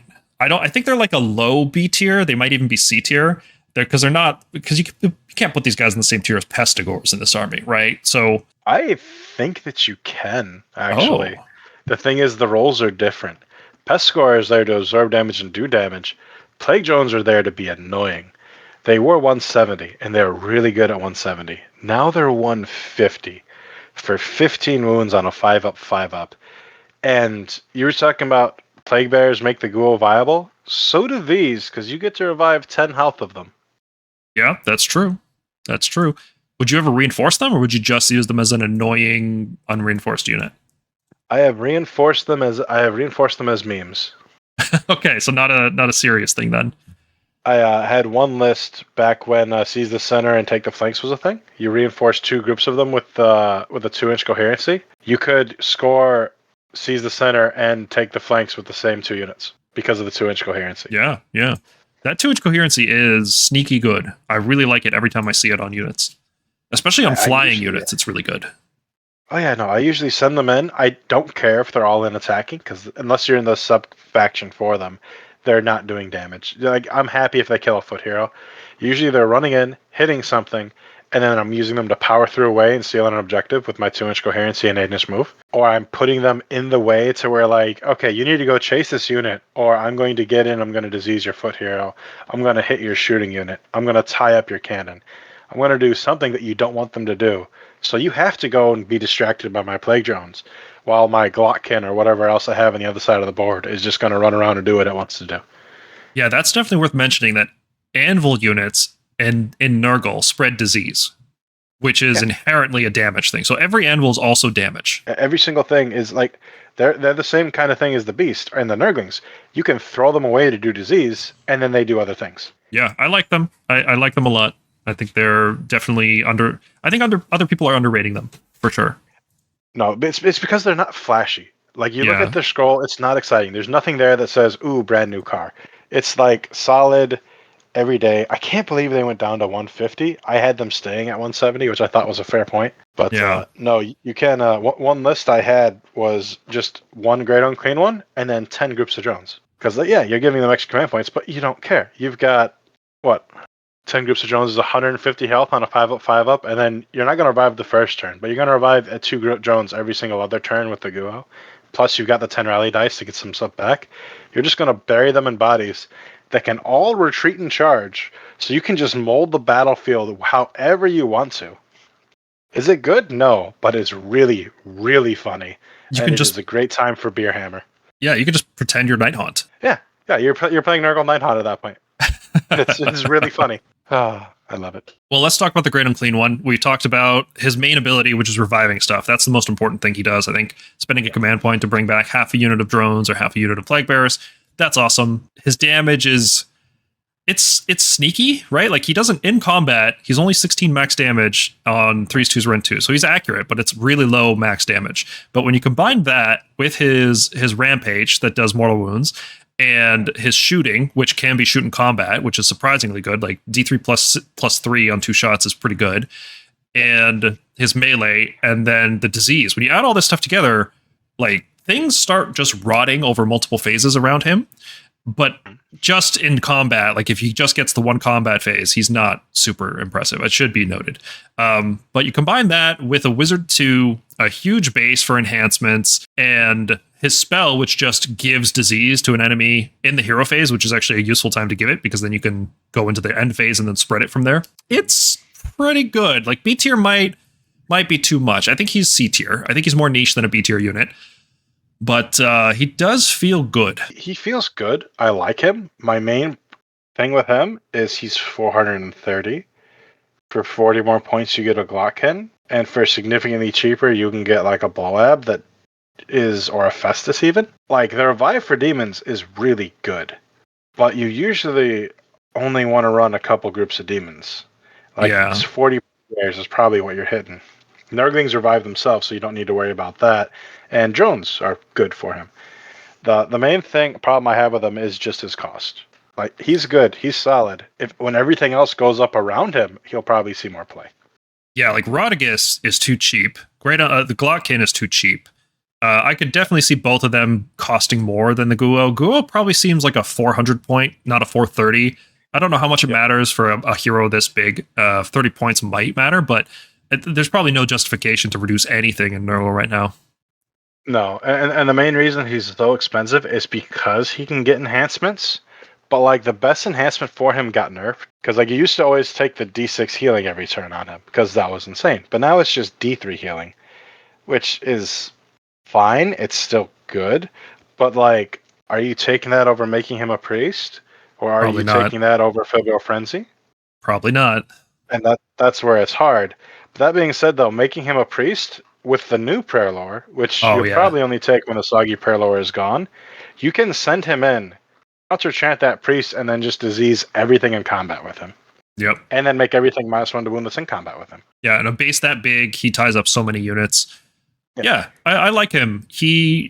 I think I'm going to drop him down to C tier, and I'm going to note that as well on our tier list when we talk about it later. C tier feels more appropriate. He's not a B tier unit. No, I think he's another one of the things that is like good/fair in a book where everything else isn't. Yeah. So yeah, give him a good look when other stuff starts going up. Well, let's talk about the Cankerborn. They are a reinforceable hero unit. That's a problem, right? They're going to fix that. There's no way this unit's reinforceable. Oh, they can't be reinforced. They're a unique hero. No, but that doesn't stop them from being reinforced.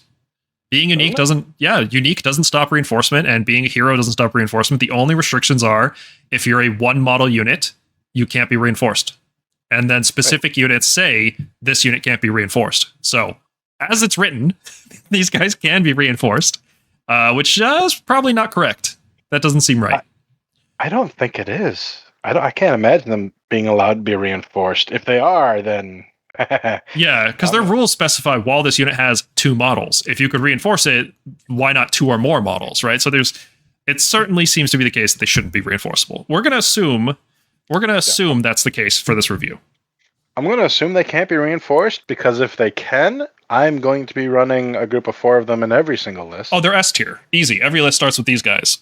They're too good reinforced. 16 attacks. You can make it 2s really easy. 1 damage, 3, or 1 rend, 3 damage. Yeah. With crit mortals. Let's not forget that. Yeah, crit mortals. I've one-shot so many things with them. I took a Belthanos off the table.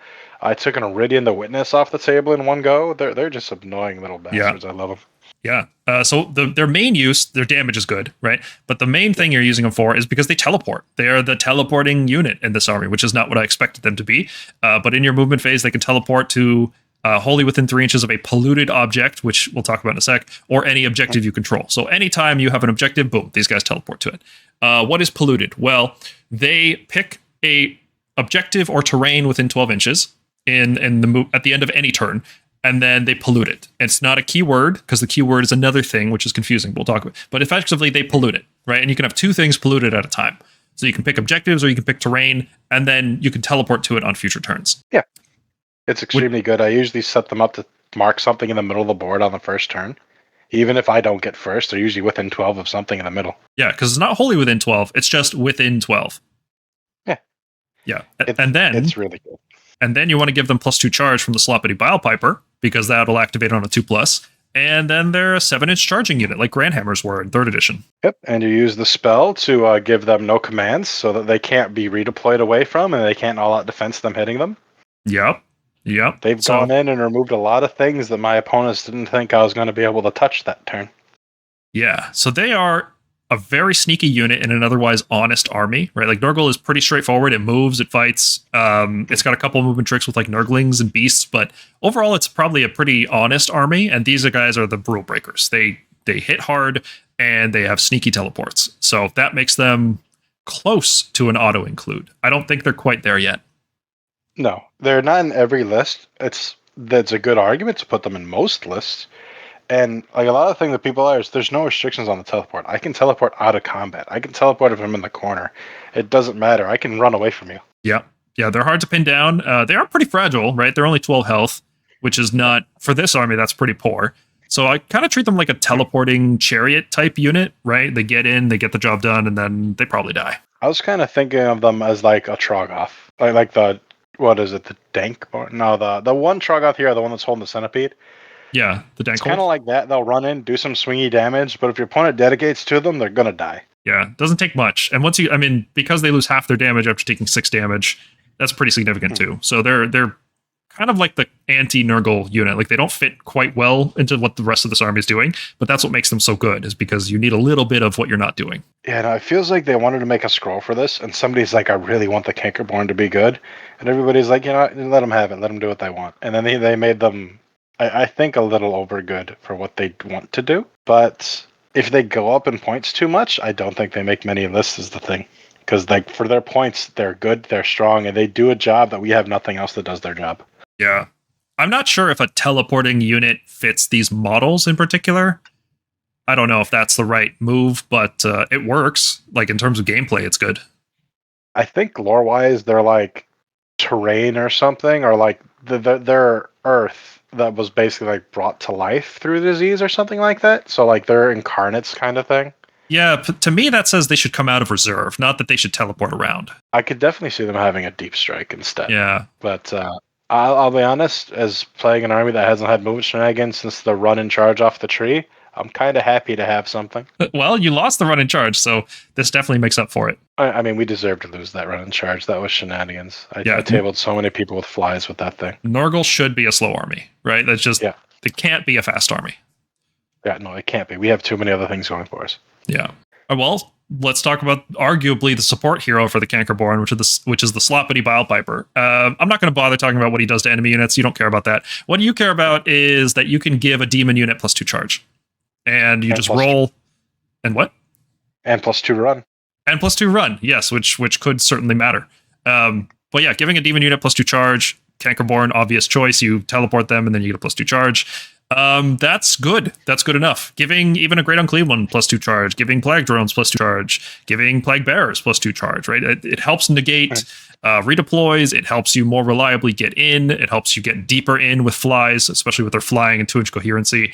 It's a good buff. It's a really good buff, I would even say. Good enough to land him in the B tier, especially at only 100 points. And he's usually brought as a lieutenant. Oh yeah, and most of the time you're bringing him, you're giving him the priest enhancement to make him a priest. So a lot of times that's +2 run charge and +2 move on a unit. So that unit's really going. Like most turn, I usually use him, give +2 run to the Plaguebearers so they can set up more. I don't need to auto 6 them anymore to touch an objective guaranteed, which is amazing. And then the Cankerborn set up, and then the next turn he gives +2 charge to the Cankerborn, and they go in. Yeah. And like it's till your next turn, so it's also +2 charge for counter charges, which a lot of people forget about. Yeah. And then it's got this super. Go ahead. Sorry. No, you go ahead. I was going to say, he also has this niche utility of putting it on an enemy unit instead. And then if they teleport or move away from you, take D3 mortals, which really adds up with disease and charge mortals and all this other stuff. I've only used it so far once, and it was to what's that little annoying teleporter unit on Nighthaunt? Dread Harrows? Dreadblade Harrows, yeah. Yeah, the ones that's unit 2 and they like to teleport around every turn. I put it on them and kind of just made them be closer to me, which it didn't do a lot, but like it was annoying for my opponent. It's just something I had to deal with. Yeah, it's really niche utility. Worth mentioning, not really worth going into detail about. Yeah. He's there to give you charge bonuses. Yeah, pretty much. And it's good for counter charge. Like I was saying before for the Demon Prince. Yeah. I love the position of the Demon Prince where he's just like right behind a unit where he can't be tagged, but he can counter charge over, do the charge mortals, and then 4-up strike first on my opponent's turn. Yep. And the Bilepiper just gives +2 to it because it's still your next turn. Yeah, the biggest problem with counter charge is the low roll, right? Like you're spending 2 command points and you roll like a 4 or 5, you're like, this is awful. But +2 makes it a lot more reliable. Yep. And also like we're an army that doesn't need command points as badly as some. Like we're not hungry for it a lot of times. Like we're not going to defense most of the time unless you're hitting one of our heroes. Because what am I going to do? Defense a Plaguebearer? I don't care. Hit him. Yeah, you just want the wards. And, yeah. So he's good. Makes the cut. B tier. Yeah. Good hero. Gelgus Pust. So we're talking about how good the Cankerborn are. We talked about how good the Sloppity Bilepiper is. Gelgus has this thing where he can pollute. Once per battle, he can pollute terrain in your hero phase. And the Cankerborn can teleport to that polluted terrain. So you think this is a natural combo. It's okay, right? Like I think actually the main reason you want to use Gelgus is because he can give enemies -1 hit or -1 wound. Your choice. And that's a very strong effect, right? He's basically like another Demon Prince type unit. He's costed appropriately, I think, for what he does. Okay damage, flying, really strong debuff, right? And that's every unit. As long as you roll over their control. So if you're fighting cavalry, infantry, usually these types of units are 1 or 2 control. He's giving them reliably -1 hit, -1 wound, which is very good. He is quite good, quite fairly costed, I feel, which another unit that's fairly costed in an army where things are under. The main reason you take him is for the debuff. I was taking him a lot because I thought he's the only one the Cankerborn can sub-commander under. But now that I know that the Cankerborn can go under Belga, he makes a lot less lists for me. He does make a couple bruiser lists where it's him and the Demon Prince and then a Maggotkin, and it works quite well. Like, if your opponent charges in a hammer that really doesn't want to be -1 to hit, and you countercharge Gelgus into it and give them -1 to hit, that damage goes off a cliff if it's something like Gluttons. Mm-hmm. Yeah, the -1 hit is charge Rotswords and you give them no commands already, so they can't all attack. Yep, yeah. You better hope you're not a 4-up hit unit, like all of destruction. Yeah, or something that wounds on 4s, suddenly you're wounding on 5s, and just be like, okay, good luck, have fun. Yeah, his debuff's really good. How good do you think the polluted thing is? Just for, in terms of the Cankerborn, because we'll talk about the healing thing in a sec, but just for the Cankerborn, how important is it to pollute things with Gelgus? It depends wholly on your opponent. Your opponent controls how good it is. Because when you deploy him, you're telegraphing where you're going to put that token. Because you're probably going to put it on something in the middle, because you want it for the healing buff. And then if you're running Taliband, if you're running Gutrot, you can do things to mess with your opponent's deployment. And if they leave something out flapping in the wind, and it's something that's not going to threaten the Cankerborn, or would put the Cankerborn in a position where they're not really going to get hit too hard, then you can teleport them first turn, because Gelgus pollutes in the hero phase, and then send them off to go kill something. Like if you have, what are they? Like say you have Paladors on the side, but like your other striking units aren't too close, I'm going to go for that charge and try and hit your Paladors, and see if I can just get some damage turn 1 on them. Because they won't like getting hit by Cankerborn first. Yeah. So that does require getting the 2+ on the Bilepiper, but you're not committing anything until you see whether or not you've gotten that +2 charge. Yeah. Yeah. So you can see that, and then you can pick Gelgus and like, oh, okay, I got the +2 charge. All right, let's go in. Right. Let's do the teleport thing. Yeah. And it's all like you can change your mind later even too, because you're gonna want to pollute something in the middle for that heal buff. Because it helps with Rotigus' heal, it helps with rally heals. Yeah, yeah. And it can reduce opponents down to 0. Yeah, so let me explain that. The second thing that polluted does, in addition to teleport, another teleport vector for the Cankerborn, if a unit is wholly within 6 inches of a polluted terrain, you get +1 to all healing sources. So every D3 heal now becomes D3 +1. Every rally becomes that much +1. That's really, really good when you have things like Rotigus, Glotkin, the Maggotkin Lords, anything with a high health characteristic, because this doesn't return models, it just heals, adds healing. But it also subtracts 1 from all enemy healing sources. So if your opponent were to heal 1, they now heal 0. And because they didn't actually heal, it doesn't actually remove the disease. Now this might get FAQ'd, but that's my understanding of it, is that if you heal 0, you don't actually get to remove the disease. The disease FAQs that have been in the past is when you would heal wounds. That's why now if you rally, you have to roll at least 1/4 up to heal it. So then if you only roll the 1/4 up, but it's reduced to 0, you would not remove the disease. That is correct. Yeah, we'll see how they land, because they've changed their mind on that. They've gone back and forth, right? Sometimes it's if you were to use an ability that does healing. Other times it's you have to actually heal. We'll see where it lands. Hopefully there is an FAQ, so there's no arguments about this. But yeah, I think right now, if you reduce the healing to 0, it doesn't actually remove disease. Yeah, and they've changed it 3 different times now. It used to be anytime you just declare a healing ability where they would heal, then it was you have to heal, then it was back to that, and now it's back to where it was. It's annoying. Yeah. One thing to mention is our unlimited spell can just heal D3. So if you're near that, it's D3 +1. Yes. Also, Places of Power can now become 3 healing instead of 2. I don't know if that works with it just because of how the wording for Place of Power is. Hold on, let me pull up Gelgus and double check him really quick. No, it would not increase Place of Power healing, because Place of Power gets around a lot of our shenanigans. Like if you're Taliband that says you cannot heal or be the target of healing abilities, Place of Power would get around it and heal off the Taliban disease. Why is that? Is it because nobody controls it? It's because the Place of Power is activating it. The hero is activating the Place of Power, but it doesn't count as them using a healing ability. And the Place of Power doesn't target, so it's not targeting, so it's not prevented. Interesting. So, yeah, it's weird wording. They're waiting on an FAQ, but like, from the understanding of me and everybody who has read it, that's what we've generally agreed on. So if you're against Taliban, hug all your heroes on a Place of Power and hope to not roll a 1. Okay, Places of Power are the natural counter to Nurgle. Yeah, they are. Okay, so I think C tier is pretty fair. He's not... If everything else goes up in price, I think he starts to look better. I kind of wish he was just a generic Demon Prince so we could take that enhancement to do the charge mortals, but he'd have to be more expensive then. If he was generic Demon Prince with those abilities, you'd probably bring 3 or 4 of them on the list. That's fair, yeah. It's good that he's unique then. Yeah, no, he's strong as he is. He's good. He's one of those things that is, like I said, and I'm going to say this a lot because it's true. He's pointed fairly in a book where things aren't fair. Yeah. All right, well, let's talk about the other candidate that I have for F tier is the Spoilpox Scrivener. He can shut off rampages if he wounds a monster with no rend and he wounds on 4s. And if he rolls more than 1 attack, probably. He can give Plaguebearers +1 to wound or +5 control, only if you roll a 2+, though. And that's it. He's not a wizard. He's not good at anything. I think he's F tier. I don't think he's already 80 points. He can't get any cheaper, right? And the unit he buffs, the Plaguebearers, are only going to get more expensive.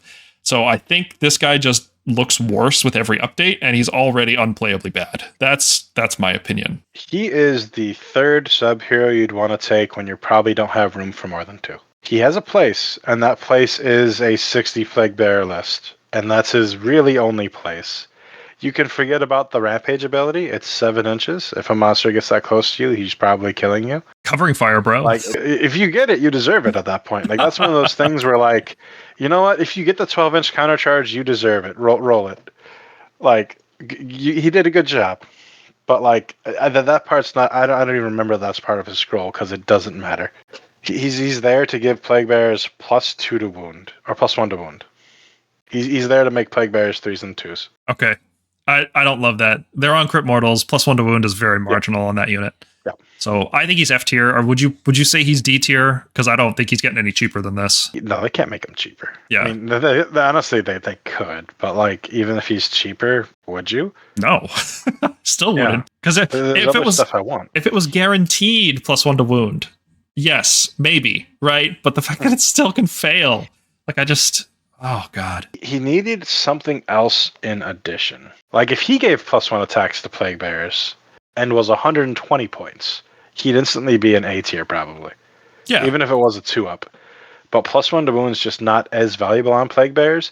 unless you're giving them three bonus attacks, then it's good. So yeah, But then you're already jumping through all the other loops to give them those +1s. Yeah, you have to take the heroic trait. You have to roll a 3+, and then this guy has to roll a 2+. And your Poxbringer has to be in combat. Yeah. No. F. He's bad. Yeah. No, irredeemable. Hey, he's one of those things that can be good, but the amount of hoops you have to jump through, it's not worth it. Yeah. All right, let's talk Rotigus. S tier, baby. And we're not talking Scourge of Ghyran Rotigus, which has the save aura, which people love that guy. We're talking base Rotigus. He is S tier. I think he's like SS tier, right? He's like every list legit starts with Rotigus. He's so good. I can't imagine skipping him. And the main reason he's so good is because he disables healing and return model abilities from all enemy units within 18 inches with his spell, while also being a +1 caster and giving other wizards near him +1 to cast. And that spell also heals you for 1, which all becomes 2 if you have Gelgus, right? Like that just shores up so many bad matchups. If you don't mind, I'm just going to keep on this train of thought. Okay. One of the problems Nurgle has as an army is that it's slow, and its damage output is it needs to rot you down. It takes multiple turns to kill you. It's not going to do like Stormcast or Slaves where it just kills you in one turn.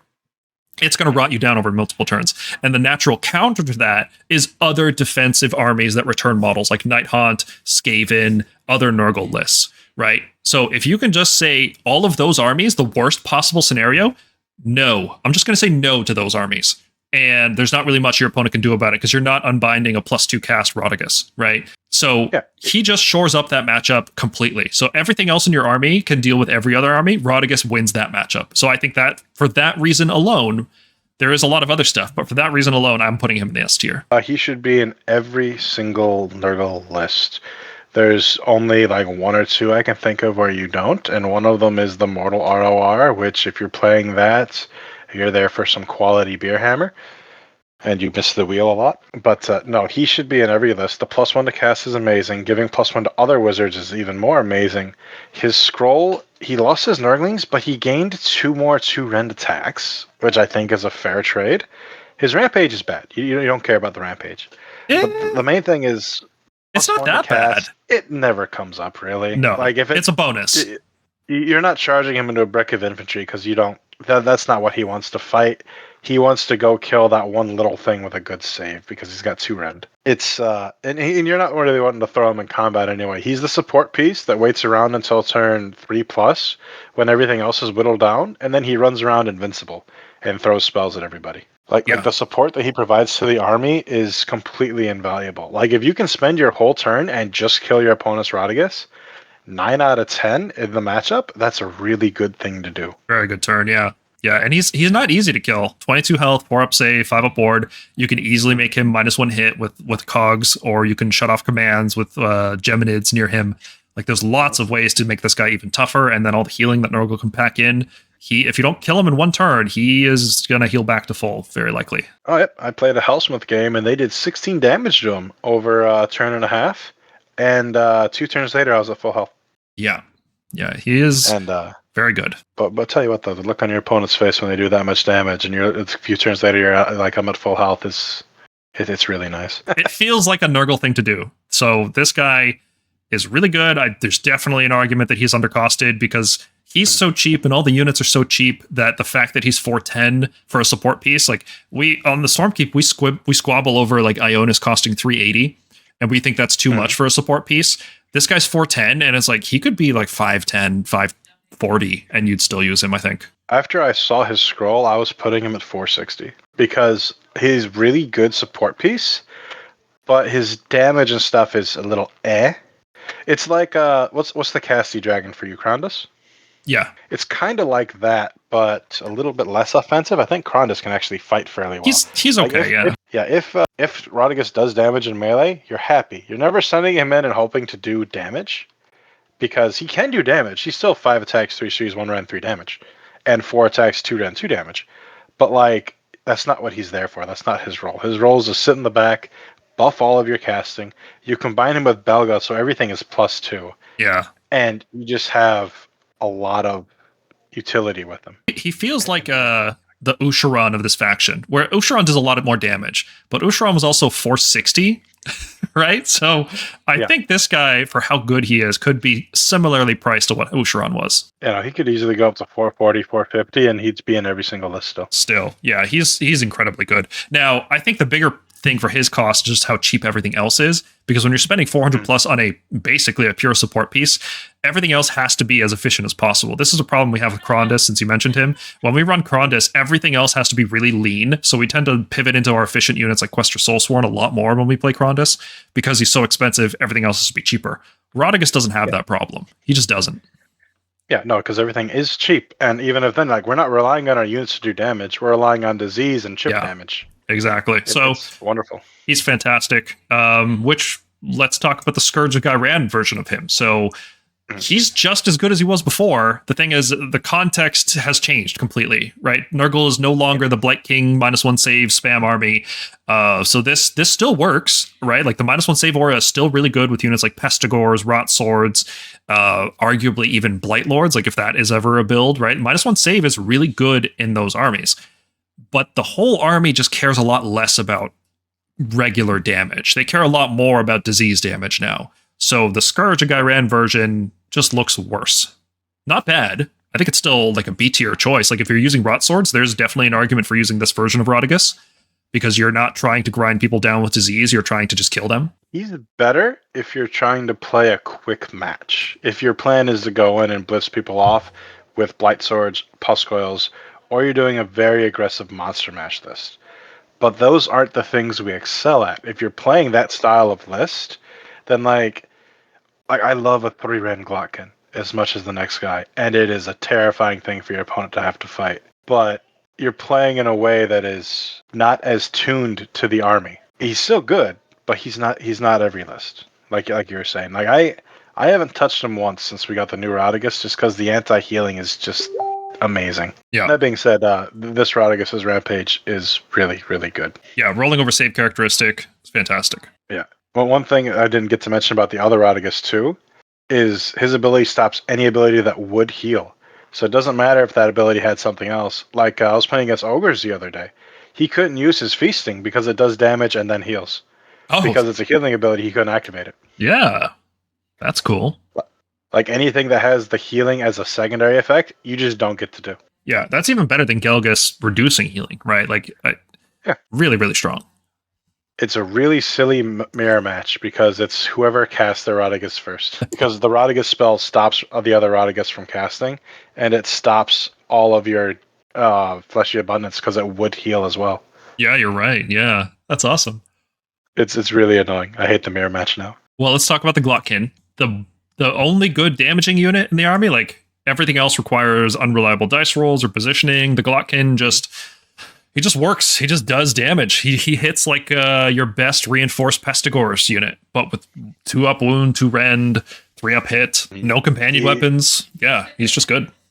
He's wonderful. I kind of wish that he had companion weapons just for the chance of subfaction. Yeah, a crit 2 hit Glotkin would be so good. That subfaction would be playable for sure then, yeah. But no, he's reliably just evaporate everything he touched. Like I took a Terrorgeist off the table without even rolling my big attack. He's like I've very few times gotten him to something and he hasn't just lifted it now. Yeah. Because they increase his damage. It's not D3+3 anymore, it's flat 5. And the sights went from 2 to 3. His spell diseases now, which it didn't before. It used to just do damage. And he has a 4-up rampage for I get +1 to hit against you, and you can't do movement shenanigans, which means that you cannot pile into something else. You can't power through off something else and get away. You can't do like Iridian Witness's teleport. You can't do a Belthanos teleport. All those things. You're just stuck there, and I'm going to hit you. And I get +1 to hit just because. Yeah. He's just really, really good. And then he's also still got the triple countercharge, right? Like, so if you don't charge him, you're trying to, like, you can't play careful around the Glotkin. You have to either commit to him or not. There's no two ways around it. Also worth noting, they fixed the countercharge wording, because it used to be you'd have to make the charge and then pick the 2 units. Now you pick the 2 units before you make the charge. You still have to make the countercharge though, right? Yeah, but I mean, like, you put him next to a terrain piece or on the spell, and you have a 3-inch countercharge. Yeah, that's better. Yeah, Yeah, he's great. There was one very unfortunate Stormcast player who I played against, and he put the Comet down, and That's a I'm like, mistake. oh, you shouldn't have done that. Yeah. Maggotkin sat on it for 3 turns in a row and just countercharged off of it and piled it and hit other things while I was just able to move everything else around wherever I wanted it to be. Yeah. Yeah, the Glotkin is real sad. Stupid good. I mean, the only thing that stops him from being an auto-include, like, Rotigus is better, right? Because Glotkin pulverizes things, but the Rotigus just wins some matchups for you. So I think every list starts with Rotigus, and you need a really good reason to skip him.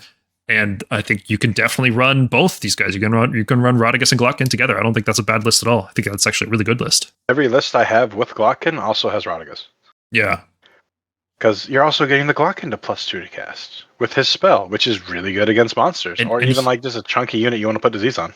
And he's a wizard, which means you can give him -1 hit from Aetherot Machineries, the cogs. They give him -1 hit. Yeah. I mean, both wizards could get it, right? It's nuts. I know, you make both Rotigus and the Glotkin -1 to hit, -1 to wound, and you have Sloven Knights near the Glotkin. I don't think there's a single thing in the entire game that wants to charge into that. Yeah. No, it's really tough to shift. Definitely expect a point cost increase on this guy. He's going over 500, I think. I mean, I was putting him in almost every list when he was 700 points. The fact that he's my favorite model in this entire army. I have a custom kit bash one of him that has a bunch of Tyranid bits on it. The fact that he dropped to 470, I didn't care about the rest of the book after I saw that. I'm like, yeah, we're here. This is good. You got to send me pictures of this custom. I'll put it in the video. Oh yeah, no. I have kit bashed. I've been slowly kit bashing my entire Nurgle army to have all Tyranid stuff. Like my Morbidex is a monster right now, and it's wonderful. And we're working on a Bloab. I'll send you pictures after this. Awesome. Let's talk. Actually, write myself a reminder. I'll forget. Let's talk about Festus, the Leechlord, new model. Really cool new model. Like really, really cool. But I am not loving his rules. So there's a couple of reasons. Part of it is an internal balance problem. This army has a lot of Wizard 2. We just talked about Rotigus, who is in every list. How many Wizards do you actually need, right? Like, not that many, I would assume. Like, so the fact that he's a Wizard 2 isn't that useful because Rotigus exists and he's good. And Poxbringer is a wizard, and Glotkin is a wizard, and Belga gives wizards +1 to cast, right? So it's like, there's enough wizard support. So him being a Wizard 2 is not that useful. His main gimmick is rolling, like control roll off. So you roll a dice, enemy rolls a dice, you add your control to each side, and he deals the difference in mortal wounds if it's a hero or monster, or he just kills one model. So it could be something as valuable as killing a Kroxigor, or it could be as worthless as killing one Free Guild Steelhelm, right? So there's a huge variety in just how good that ability is. It's really, really good on heroes and monsters, because he can get a really high control score and then hopefully just like give monsters, right? That's like 10 mortal wounds, bam, at the start of combat. But he's also really, really funny against Hellsmiths. They charge on a guy with Bane Maces and you kill it for free. Yeah, 2 control. Yeah. So he has all this potential, right? But actually doing it is tough because he gets +1 control for each leech that he has, and he spreads his leeches with a spell. And if he destroyed a unit, or if a unit was destroyed while it was in combat with him, right? So it takes time to build him up, which is fine. Nurgle is the army that takes time, but he's not like a great Unclean One level of durability, or a Glotkin, or a Rotigus. He's only 14 health, so he's easier to kill. So if you're trying to build that time and you finally get to there, you could still just lose the roll off. And a lot of heroes and monsters are 5 or 10 control. So like, I don't know. He's got consistency issues. He's got usability issues. He doesn't really do anything besides this. Like, he's kind of just a damage piece in an army that has way better damage pieces for his cost.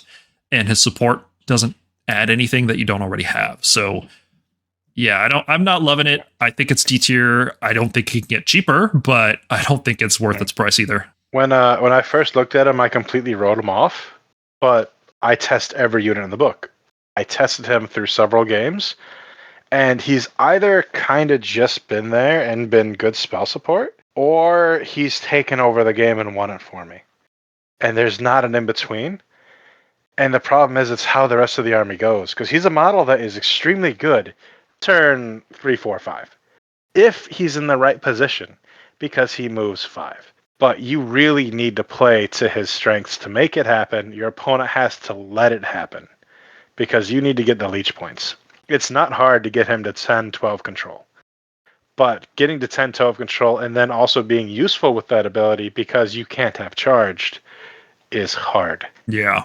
Yeah, he's a big target for shooting, and he's not durable enough like other monsters in this army would be to survive the shooting. Yeah, my review for him when I was making my tier list was he is good. He's never best in slot. You're playing him because you like him. Yeah. And he's fine to do that with. The only list that I found him in that I really, really want him in is when you're playing the Scion ROR. Or not, the Plague Scion ROR. And that's just because it's really easy to keep a tree wholly with a 9 of him, so your opponent can't shoot him or hit him with spells. But that's the only use case I've had where I actively want him in the list. Every other time it's because I'm testing him or because I just want to use him because he is a really cool mod. Very cool. Yeah. A D tier cost is definitely the issue, but it's just because everything else is undercosted. Like Rotigus goes up 60 points, this guy starts to look more appealing. Yeah, and he has 2 casts, which is good. And like you said, how many more casts do we need? Well, every single SS cast is -1 to wound on something. Or healing D3 on something. Yeah, it's good. Like it's not bad, but it's marginal, right? Like after a few casts, you've got your key casters, you've got your summons, and it's like, how much more do you really need? Not much. Yeah. 3 casts is usually what you want. Anything more than that is luxury. But he is also pretty much a 1 cast because every time you can use his curse, you want to use his curse. That's true. Which is a fine ability. It's not amazing, but it's okay. Yeah. That's kind of just Festus in a nutshell. He's okay. Yeah. If you really like him, you can play him and you won't be punished for it. But you need to play him well. Yeah. All right, let's talk about Bloab Rotspawned. He's very similar to Festus, right? He's a monster support hero that does some damage, right?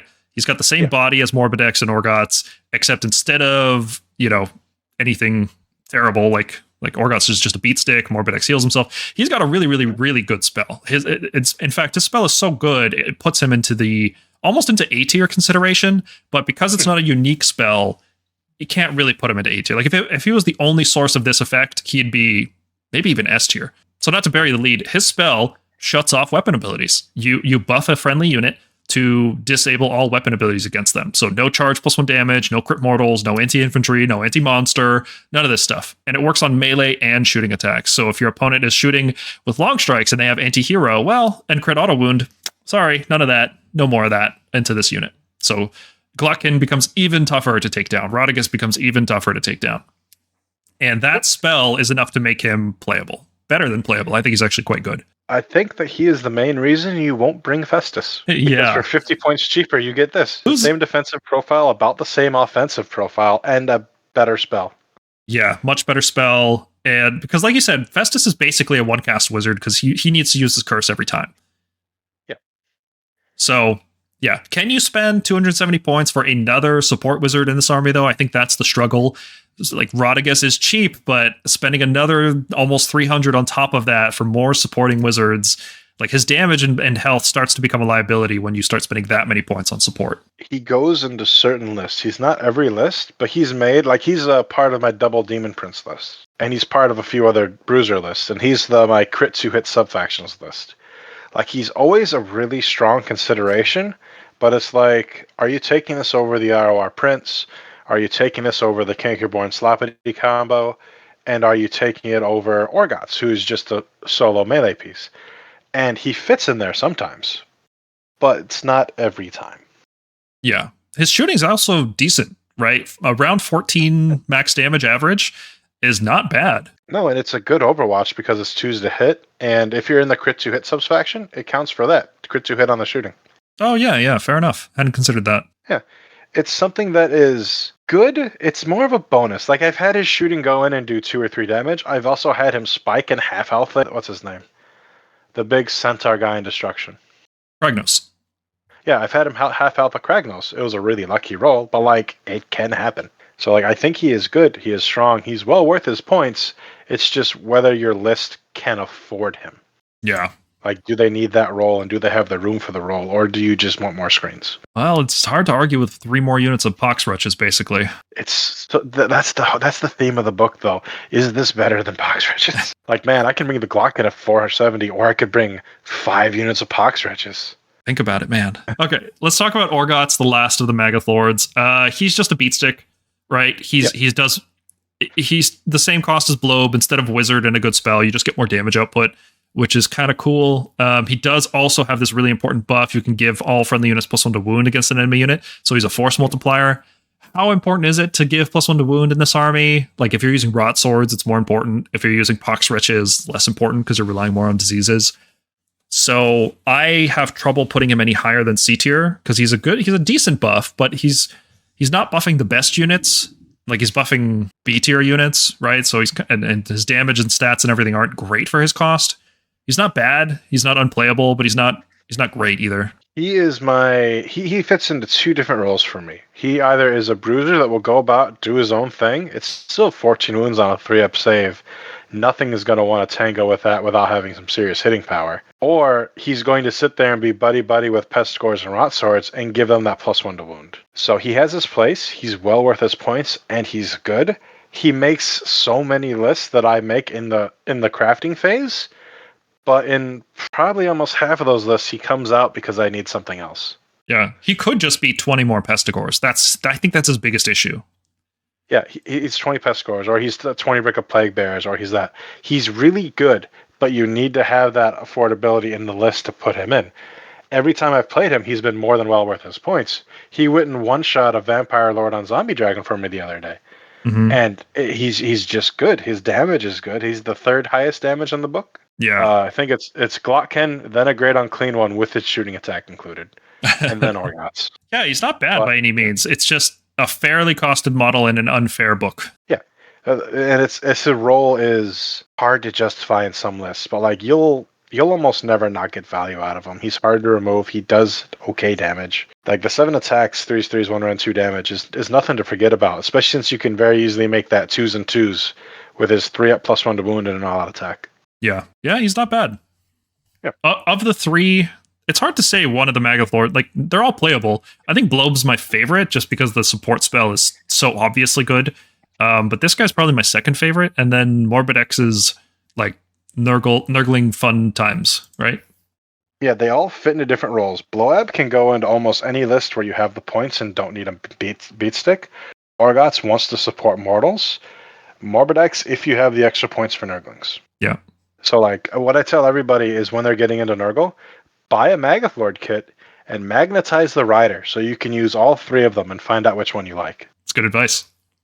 Do you have a guide for magnetizing it? Like some images that I can put on the video? No, all of mine are custom kit bashes at the point. But really, the waist and the top part, all the legs are the same on all 3 of the Maggothlords, so you just magnetize there.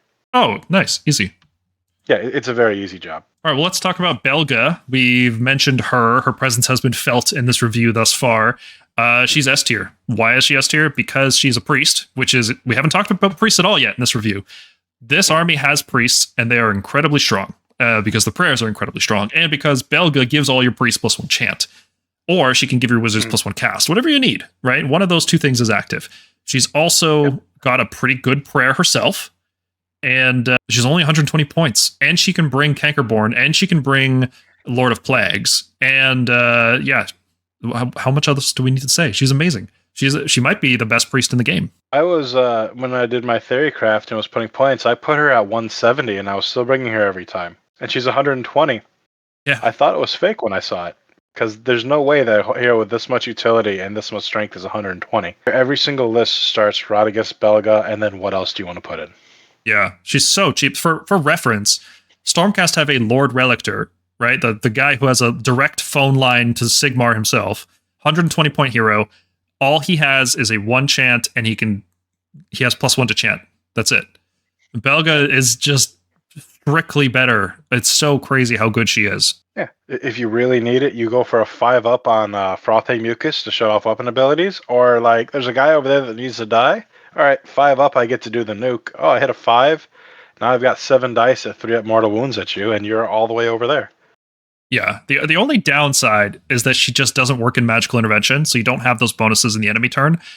But how important is that when you can just bank ritual points without modifiers? Probably not that important. No, not important at all, because if you're doing it in your opponent's turn, you've either got points already piled up from the turn before, or you're doing Magical Intervention, which is, like you said, is unmodified, so the +1 chant doesn't help anyway. Yeah. And if you're counter casting, Rotigus is +1 to cast in both turns, so you're already +1. Yeah, so +2, but she's amazing. I can't believe how cheap she is. She can easily go up 40 points and still be an auto include. Yeah, 150, 160, she's still in every list. It doesn't matter. She should. Like I said, I was putting her at 170, and I thought that was fair. Another weird thing about her War Scroll, she's control 3. I don't know why. That's weird. Every other foot hero is control 2 at 3 for no reason. Okay. Yeah, and also the oddly good matchup for Plaguebearers with her. Like, if I'm against something like Skaven, I'm cracking up points for that. You have a unit of Clan Rats and that in there. I just got 3 or 4 Plaguebearers back, and there's nothing you could do about it. Yeah, it's. I didn't list it on the slide because it's niche, right? But yeah, you can melt Clan Rats into Plaguebearers. Why not? Yeah, Clan Rats, Goblins, a lot of the screen stuff. It's really funny against Khorne, too. Oh, it's good. I have a tournament game against Khorne on Noxious Nexus, and he's got 60 Blood Warriors, and I'm really going to enjoy just using his entire army on turn 2. Nice. Let's talk about the other priest. We can make any hero in this army a priest with a heroic trait, but this is the other default priest. I think he is okay. He is obviously more expensive than Belga, which is weird. Doesn't make no priest in the game should be more expensive than Belga. That's crazy. So what does he do? Well, he's priest. He can get the heroic trait to give himself +1 to chant, and he can use Belga to get +1 to chant because you can run double priest. There's nothing wrong with that. And having a +2 chanter in this army is really good because a lot of the prayers are on 3, 4, 5, so those all become very reliable if you're not banking points, which saves you command points. It makes things accelerate. So that's an interesting niche. He also has some interesting abilities on himself. I didn't write any of them down, so I guess they're not that interesting. But they do things. Like he's not a blank War Scroll. Really, you're just bringing him because you didn't want to bring the heroic trait, and because you wanted to bring the other heroic trait. Either you want to bring the frenzy to give +1 attack to units, or you want to bring the winged demon prince and give him the charge mortals. Then you bring the Harbinger of Decay because you still want a second priest in this army. You want more coverage. You want more ritual points. You want redundancy as well. So I think he makes the cut just by virtue of being a blank War Scroll. But we can get into what he actually does on top of that. But what do you think? He's excellent for his price. He was in every single one of my lists in the index. He has fallen out of some of them just because Belga took his spot in a lot of them. But he is the premium second priest. And like you said, you want 2 priests in almost every list. He can do a surprising amount of damage. People forget that he hits for 3 damage at crit mortal. And he's the best holder of something like the Witherstaff. Because he's the thing you want to countercharge in and okay, well, you're chosen are -1 damage now. Yeah. It's okay, this is -1 damage, and now you're sad. And his ability, which is actually quite good, it only happens in your opponent's hero phase, but it's roll d3 against their control score. If you tie or beat it, they're -1 to wound. And if they're within 6 of Sloven Knights, you get a d6 instead. Yeah. So it's you're juicing up that unit of Blood Warriors to go in. You're juicing up your Graveguard. You're juicing up whatever. Okay, well, they're -1 to wound now because they're within 18 of my guy. I like that it's not relying on spellcasting, which is inherently unreliable. But you have to remember, this army does have an unlimited -1 to wound spell that's 18 inches away. So, yeah it's okay. The fact that you also have to roll over control makes it less useful. But it's fine. Equal or more. So if you hit something with 1 control, it's automatic. Guaranteed. Yeah, it's fine, right? You're not bringing him for that. That's a nice bonus. Yeah. Now you're bringing him because he's either your second priest or you needed somebody for enhancements, and he is the king of Witherstaff.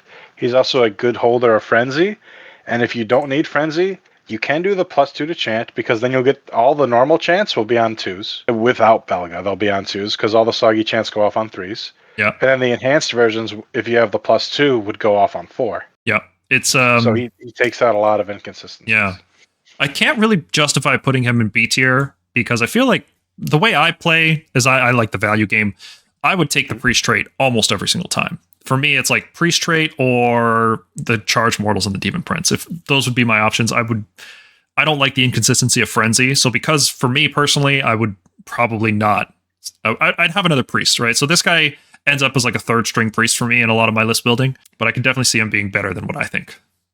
Yeah, it's either him or a Bile Piper with the Priest trait if you need a Bile Piper, or even a Poxbringer with the Priest trait, because Yeah. we can do that, and it's Poxbringer or Great Unclean One. There's lots of choices for the Priest trait. Yeah, and they're all decent, but I think he was, and he still is, probably one of my favorites to throw in here, just because the way that I play the double Priest is one of them uses the nuke, and the other one charges up points. Next turn, the other one uses the nuke, and then the other one charges up points. If it's a map where I really need Frothing Mucus, one of them puts down Frothing Mucus, and the other one charges up points.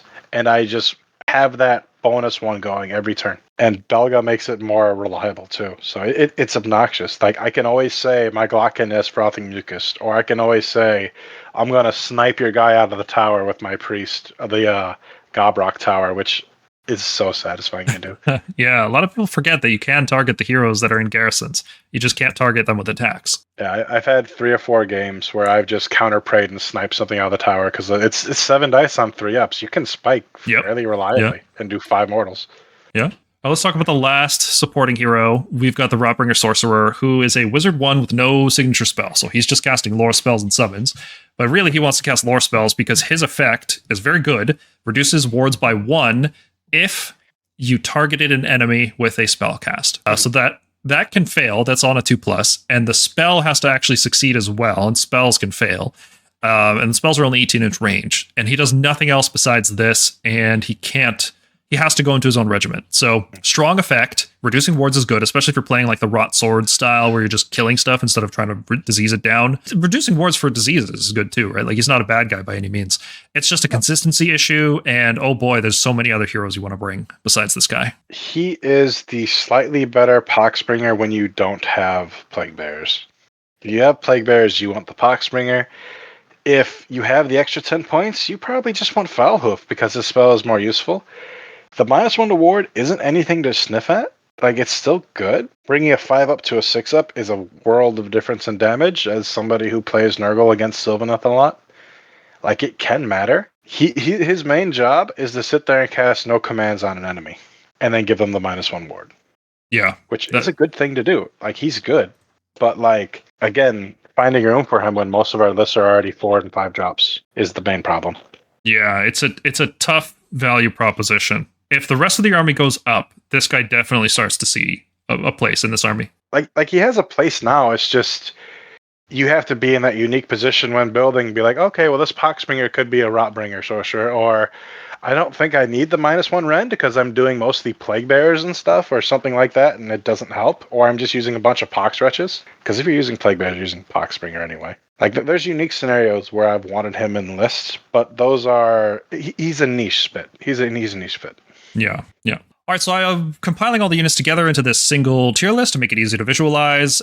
Just going to quickly give a shout out to the S and A tier units because they're definitely worth mentioning again. Rotigus is core to this army. He does something nobody else does, which is such a useful thing in so many matchups. Being able to turn off healing and returning models is just very, very useful. The Glotkin is just a solid all-around beat stick, and he's also very durable, and he also has tons of utility with that extra charging ability and being able to stop people from moving in the combat phase.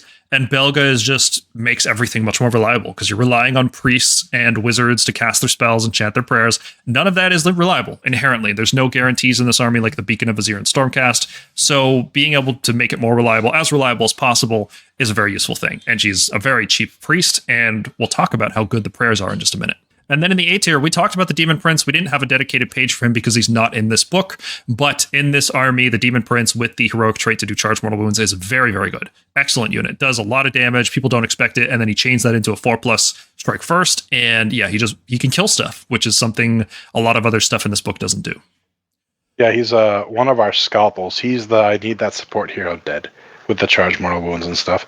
And then the Cankerborn, they break another rule, right? They do damage and they teleport, which is 2 things that Nurgle needs. And it's good damage. I've one-shot Balthanos with them and made my opponent real sad. Yeah. A Horticulous Slimux breaks the rules. He gets you another tree, and trees are very good. You want as many trees as possible. If you could bring multiple Slimux, you probably would. Oh, it'd be funny. Well, no, you probably wouldn't bring multiple because he can only bring a max of 2 trees unless you're in the ROR. Yeah, well, let's say this was a spammable ability, right? You could bring 3, 4, 5 trees. I think you would. I think you would be Sylvaneth at that point, and it'd be very funny. especially since they all move 3. You can just march them in and just block off entire areas. If you're playing the ROR, you can just put down 4 trees, and then on turn 2 you'll have 6. It's very, very silly. Yeah. And then in terms of non-hero units, I think the best units in this book are Pox-Wretches. They're the best screen in the game. They have the insane health, 5 up ward very easily, and they spread disease, and disease is very good. And then Plaguebearers, they're kind of just the Omni unit. They're a hammer, an anvil, a screen. They're everything you need them to be when you need them to be that thing, and they are aggressively undercosted. So I think these are the 2 best units in the book. I think they're 2 of the best units in the game, period. Yeah. They're amazing for their price. B tier and C tier units are also good and playable. You should definitely consider them, and feel free to watch the rest of the review to see our thoughts on them. The D tier units are not currently good enough. We think they are overcosted, or they're just something lacking in them, right? They just have some kind of flaw. But they have the potential to rise out of D tier depending on how balance updates happen over the next year and a half. Yeah, if the stuff that's overpowered gets a little bit worse, then suddenly, you might be looking at that 8 Pusgoyle list again. Yeah. And then F tier, these units are bad. Don't buy these models. Do not give money to people for these models. Do not put them into your list. Avoid these models. Yeah, unless you want to run 80 Plaguebearers. But if you're doing 80 Plaguebearers, you're doing your own thing anyway. Yeah, you shouldn't be watching this video. You're way ahead of us. You're past the meta. I was just talking to a guy the other day. We were comparing 100 Plaguebearers to 100 zombies, and I think there's going to be people who are bringing 100 Plaguebearers now. It's going to be obnoxious. Oh, most definitely. I'm not looking forward to the next year and a half meta. I am, because I'm on this side of it for a change. And I'm usually not on this side of it. I lost my volume shooting in the Legends update, so I'm not looking forward to it. Yeah, Stormcast got hit by the Legends stuff pretty regularly, but they also have the largest roster in the entire game by like a time and a half. Yep. I really hope we get a volume shooter next edition. Yeah. All right, let's talk about the Nurgle Allegiance abilities. We use the exact same ranking system we use when talking about Warscrolls, and S tier is something that is extremely good, arguably too powerful. It might be causing problems for internal balance, but you should probably be using it. And that scales all the way down to F tier, which is just garbage. Don't use it. Yeah, same ranking system. So let's get into it. Let's talk about the battle formations. I think there's one that's good, 2 that are bad, varying degrees of bad, and then 1 that's okay. So that's the quick version. The Taliban of Nurgle is the good one, because what you care about a lot with this army is spreading disease, and just the fact that it gives you more disease is good. But then it also has this other bonus of really messing with your enemy's deployment. Right, you force them into a situation where they have to spread their units apart, and sometimes that means they don't get buffs, because some buffs in this game now require being units in combat range with other friendly units. So that might be a case. It might also, maybe they're using really big units, like maybe they have reinforced Chaos Warriors. Maybe they have 3 units of reinforced Chaos Warriors, and all of a sudden you're just diseasing everything off the bat because they can't spread their units out far enough. So overall, yeah, go ahead. I'd put Taliban on S tier. It's 100%. Yeah. The amount of games I've won just with it got to the point where I'm reminding my opponents in deployment and asking them if they want to change things. Otherwise, I don't get to play a test game. It's just me running over my opponent. Yeah, it's really, really powerful. The argument that I would have for not putting it in S tier is, I don't really have one. I guess it should be S tier. Because you pick okay, well, that's a screen unit I don't want to deal with. I can kill that later. They have that big brick of 20 Blood Warriors. It's on them. They're going to be whittled down before they get into combat.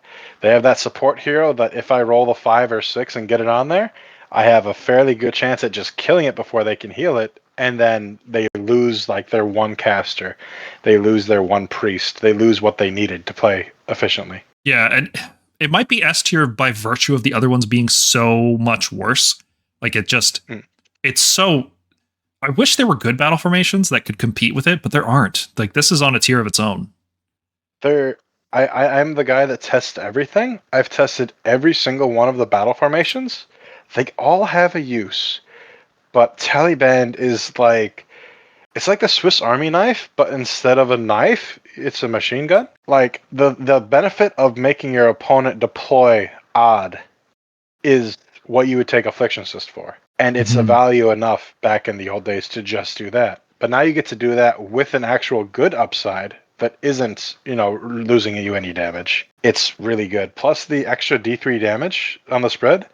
I'll put it on something like a bodyguard unit, like a Mortis guard, and okay, well, if you want your extra ward, you're taking an extra D3 damage every time. because Yeah. it doesn't matter if I give you disease for it. It's just the spread. And if you're in 3, you take D3, even if you have disease already. Yeah, now the spread ability, you could just do this to pile mortal wounds on the same unit, right? So you can be like, well, you take D3 from the disease, and then you take D3 from spread. Even if you don't actually spread it, because it's a progenitor, it still takes D3. Yeah, it does so much. Yeah, this ability really stands on its own. And you don't even need to give them disease right off the bat. Like, even if you fail it, they're still the progenitor, and you can give them disease later. Yes. Yeah. Lots of ways to give disease in this army. 8 in total. So the Plague Cyst, you get +5 control for, Pestigors, Rotswords, Blightkings, stuff like that, while you're near any Nurgle demon unit. So that could be the Demon Prince, it could be the Great Unclean One. You do mix Rotbringer and demons frequently in this army. It's not like they're segregated totally. And +5 control can be useful in like grindy matchups, but I think those grindy matchups are so much easier when you have Rotigus in your list. You can't make a use case for it. It's not even in the playable tier, I don't think. It's one of those things that would be good if we didn't have better things. But like, I'd say we're not running a lot of minimum Rotbringers except for Pox-Wretches, and let them die. Yeah, like if you're running Blightkings, I think this would be one you could consider. But like, it's a very specific list that wants Plague Cyst. Well, you know what you can do instead of running Blightkings? You can just use Pestigors who have double control of Blightkings. Like, it just doesn't... Yeah. With the book, the way it's written, there's no reason to use this ability ever. No, there is a meme list you can do with Harbingers and Festus to just go all in on control score, because Harbinger can give you minus control score. Festus gives bonus control score. Glocken gives minus control score. You can play it just like straight control score, but like, it's not the best way to do it. No, and the game's not set up for control score either, right? Like, I play Stormcast, I have tons of control buffs. I don't care about any of them. Like, control basically doesn't matter in this game when you can just kill things. Yeah, like, it's fine when it's good, but like, or I can have 20 control of Plaguebearers on this for 260 points. Yeah. So it's not worth it. Yeah.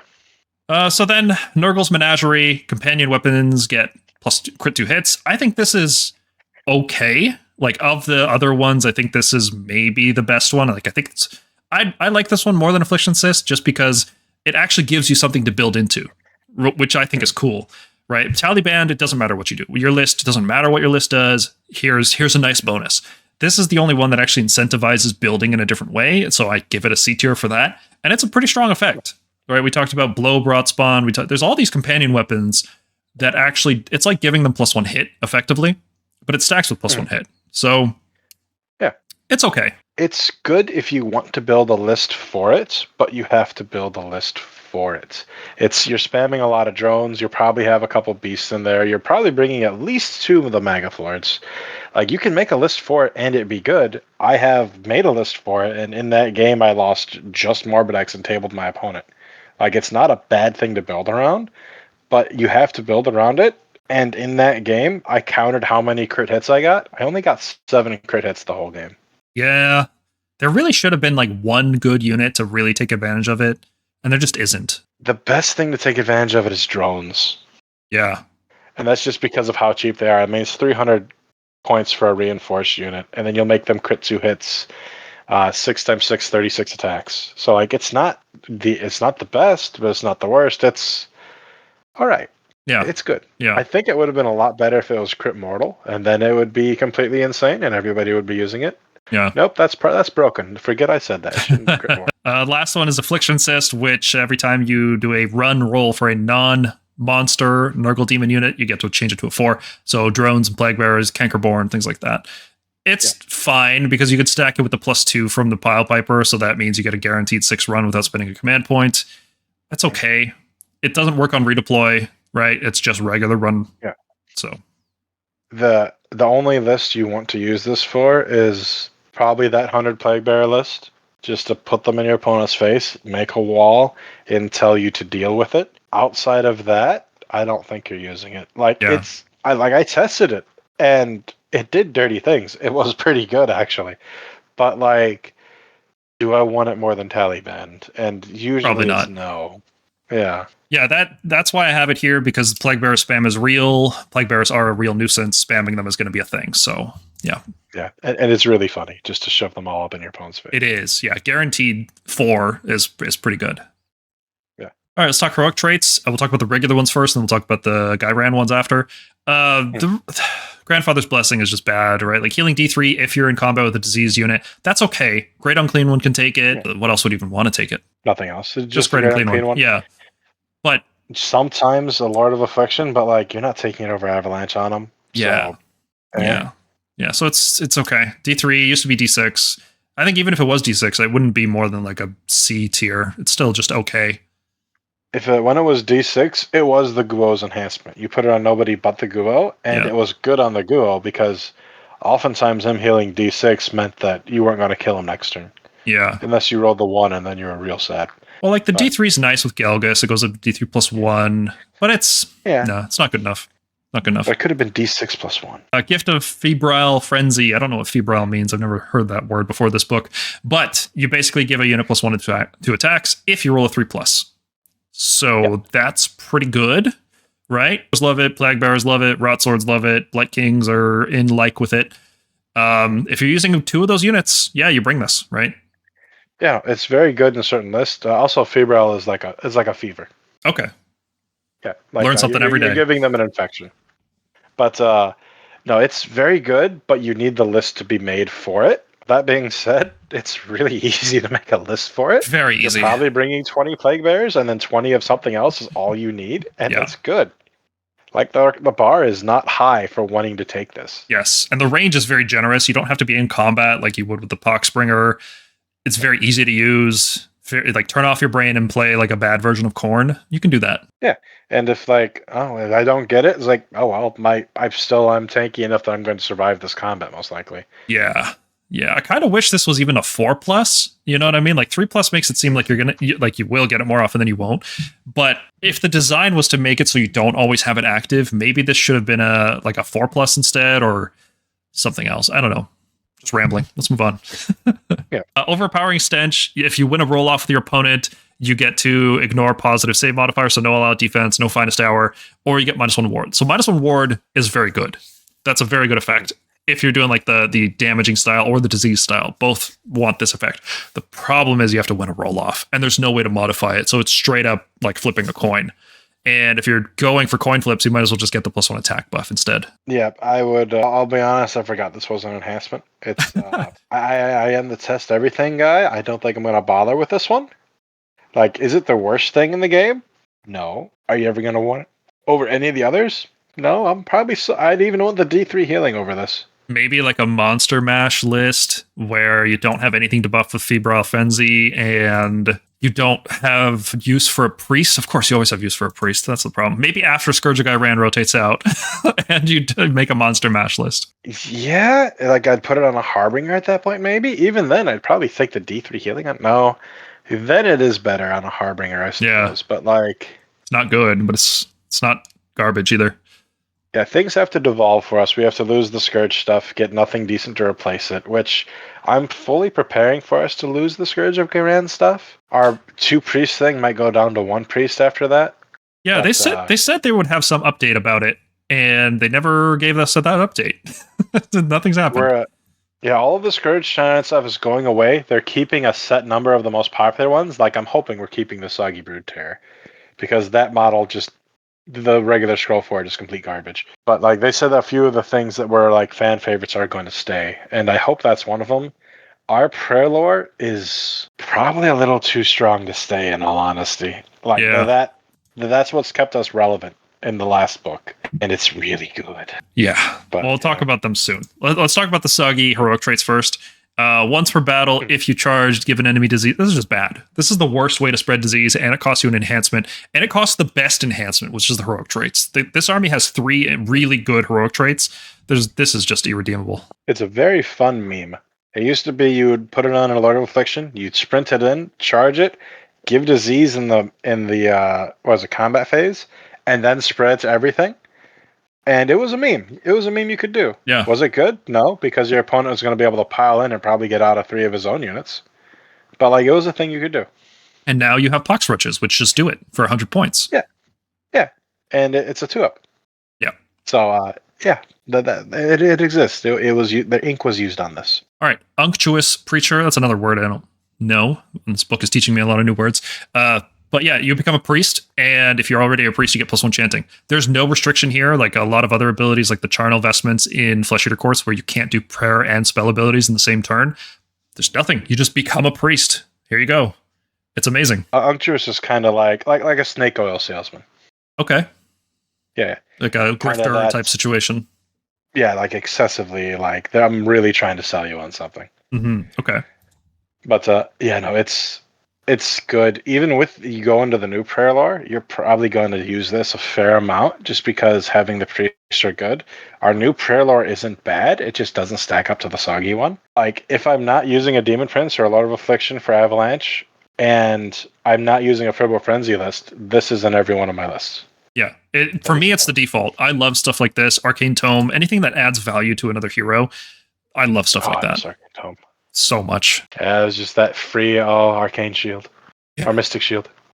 Those were the days. Yeah, no, it's good. And the fact that you can put it on a Guo with the new prayer lore, I think is going to be good. Or you can put it on a Poxbringer, and that hero is now a 90-point caster and priest.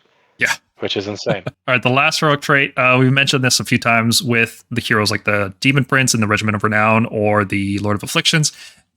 Corpulent Avalanche deals a bunch of mortal wounds when you charge. You roll dice equal to your movement characteristic, which you can increase by 2. There is an ability for that. And so you effectively roll 10 or 12 dice, and every 3 up is a mortal wound. And then you get to move 2d3 inches, which is cool, especially on a flying unit. So really versatile. The fact that it works off any charge phase, it works in countercharge. You can just countercharge things to death. It's really funny. Very strong ability. And this is an army that really wants to countercharge. It's like Fire Slayers. You need to use every inch of movement that you can get access to. So countercharge is a staple, and this just makes it even better. Oh, yeah. And I think its main benefit is that it's out of sequence mortal wounds. Like, that was one of the things that kept us, like the soggy stuff did. It gave us a lot of out of sequence mortal wounds. It gave us the prayer mortal wounds, charge mortal wounds, all this. It's stuff to get damage before we commit to the fight. And you can use it to, like, if you have somebody in a tower or, like, your guy in a Charnel Throne, I can charge them out of the throne with this ability. Yeah, you charge the throne and kill the guy inside. Yep, and then your 2d3, you can move anywhere, and then pile into another unit later. Yep. Because the thing that you charged is dead. Well, it says you have to end in combat with the unit that you started the combat with. Yeah, but if they're dead, does that mean you just can't move then? Let's see. That's a good question. Ooh, that's a good question. I've been playing it as they're not there, so I moved 2d3. Yeah. That's a good one to put up, actually. Yeah, we should get that in the FAQ. Yeah, I'll have to message Matt again. Well, let's talk artifacts. They're not as exciting or as powerful as the heroic traits, but there's 2 pretty decent ones here. There's the Witherstaff, which has the potential to reduce the damage characteristic of enemies that charge by 1. So this is like turning off charge +1 damage, but it's better because there's a lot of units that don't have charge +1 damage. They just have 2 damage or 3 damage weapons. And on a 3+, you can subtract 1 from that, which is great.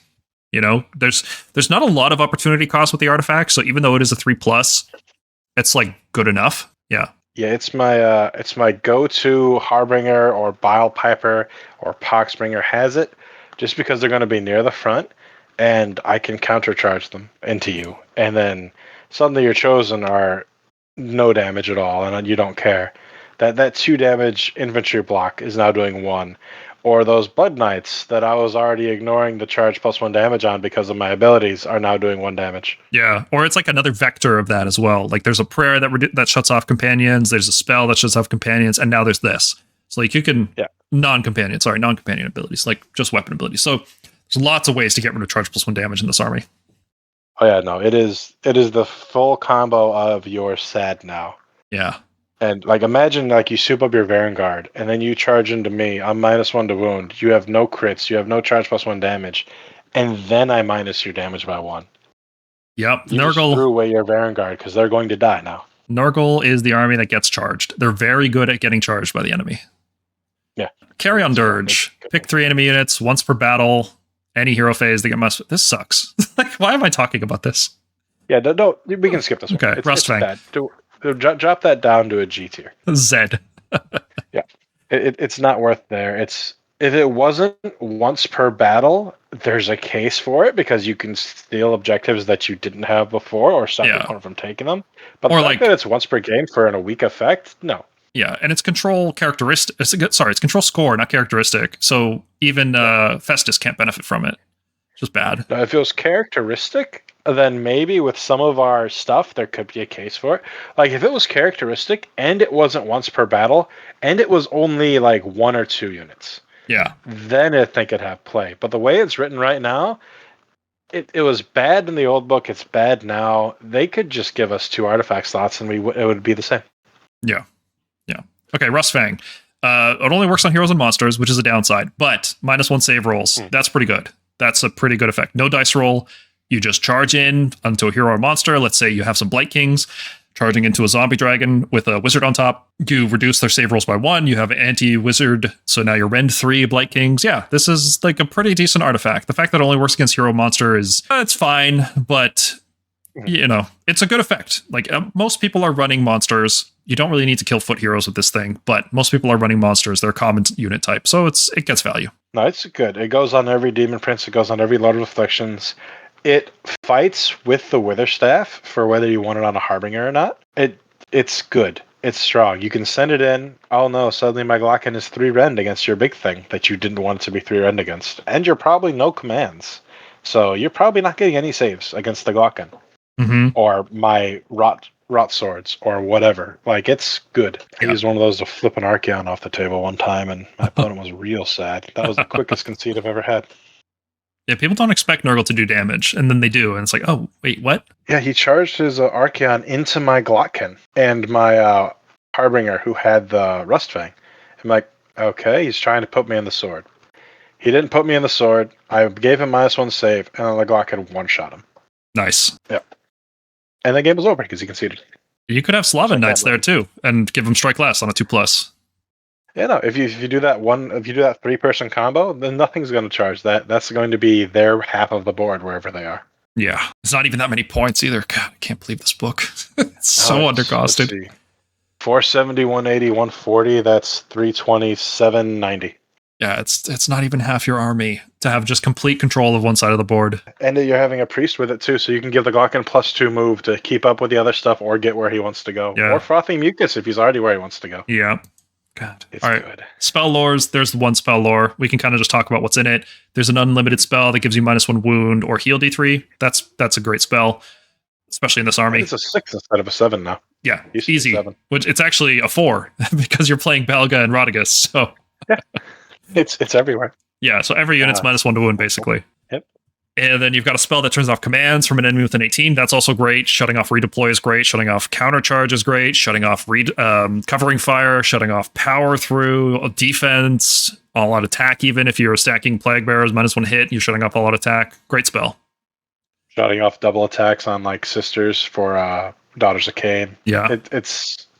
That edition has been so nice. I've used it to stop countercasting too. Yeah, I was going to say it can stop counter translocate, which is brutal. Like if they can't counter translocate, that's really bad for us. Or the Kairos teleport spell. It's just like, no. No, you're not doing any of that. Honestly, if you want to use it. Yeah. Use it on your turn. Yeah. And then the last spell, it halves the enemy's movement and -1 save. Sorry, -1 run and roll if they have a 3-up save. Run and charge. Yep. Ugh, words. That's another fine one. Like that's probably the most situational one. But if you can half a cavalry unit from 12 down to 6, that could make a pretty big difference. Or just like taking a 4-inch unit down to 2-inch and now it can't retreat. That's also fun. I really like to countercast it. Like my opponent just really say they have this unit of Rat Ogres in the corner and they buffed him to the 9s. All right, well if I get that in, suddenly that 6-inch charge just became a 9, and I'm going to redeploy away from you. Yeah, and then you can also stack that with the prayer that gives -1 charge. -1 charge dice. Yeah, if you get the big prayer, yeah. Well, it's okay. Spells are fine. We talked about them. Let's go into the prayers. So we'll talk about the ones in the book first. These are definitely sticking around. Easy chanting values, right? 3s and 4s. There's no like crazy 6s or anything like that. First prayer is Gift of Disease, which makes the bearer cause a -1 wound. And then if you're in combat with the bearer, you have disease. Now, I'm pretty sure the way this is worded, it's like a pulse when you chant this. So like if you enter combat with something later, it doesn't get the disease. This is like, it's like a fart, basically, like a hero phase fart that gives disease. Yep, that's exactly how it works. The main use for it is I'll charge up points. I'll send in a Harbinger and be like, okay, well, you're going to kill him or you're going to kill my Pestigors, Rotsword, whatever. If the things don't go well, I'm going to disease somewhere else. And then in your turn, I'm going to counter chant it to give off the big one. Yeah, and then you get to start spreading it. Yeah. Yeah, it's really good. Favorite Pox is you get -2 charge from an enemy unit within 18, so you can stack this with the spell, right? This isn't going away in Season of Gyr or Scourge of Gyran, so potentially -3 charge, and then could be -1 charge dice instead if you get the big version of the prayer. So that could be better. It's generally better than -2 charge, but it's not both. It's either -1 charge dice or -2 charge roll. So, yeah, good. It's very good with Belga specifically, because you go +1 to chant, you rack up the points, and then you have a decent shot to counter cast it now on a 10+. Yeah. Because it's instead of 2 dice with the -1, it's just 2 dice flat, and that's like 2 5s, or like even if you had an extra turn to rack up points, it can clutch. Yeah. I tried to use it on what are the angel guys for you? The ones with Prosecutors. charge. Yeah. Yeah, I tried to do that on them, and it would have been really good if it worked, but the ignore got me. Yeah, 4-up rerollable ignore. Yeah, it's so good. But there's a lot of things that that will hurt really badly. Like suddenly you got your Vampire Lord or your Maw Crusher or your Brutes or something. Be like, okay, well they're charging D6 and I'm redeploying away. Yeah. And then the last prayer, Bloated with Sickness. It's one of those ignore the first damage point you take. It's okay. Like, I'm not the biggest fan of these abilities. It's actually really good against armies that do spread damage in multiple phases. So like charge mortals, disease mortals, combat stuff, shooting, hero phase. Like if you do damage in every phase, it gets better. Otherwise, it's just +1 to wound for a unit, which is okay. Yeah, it's matchup dependent. Like you're going to want it against Zeech. You're going to want it against the Mare. You're going to want it against low damage plick things. You're not going to be casting it every time. Yeah, the fact that it comes with these other 2 prayers, like it's a bonus prayer. These other 2 prayers are what you're really picking this for. Yeah, it's like how Magnificent Bubos used to be in the last book. It's like you're never looking to cast it, but there's a situation where it's helpful. Yeah. All right, let's take a look at the real prayer lore. This is a prayer lore. Like Chef's Kiss, this is a prayer lore, you know? 3s across the board, all easy chanting. They all have their bonus effects on 6s. So, love it. First prayer, +2 move. And if it was a big prayer, which is on a 6+, you now get retreat and charge. Fantastic. That's so good. Oh yeah. Oh, you tied up my Glotkin? Okay, well he's gonna go over here now because I don't care. Yeah.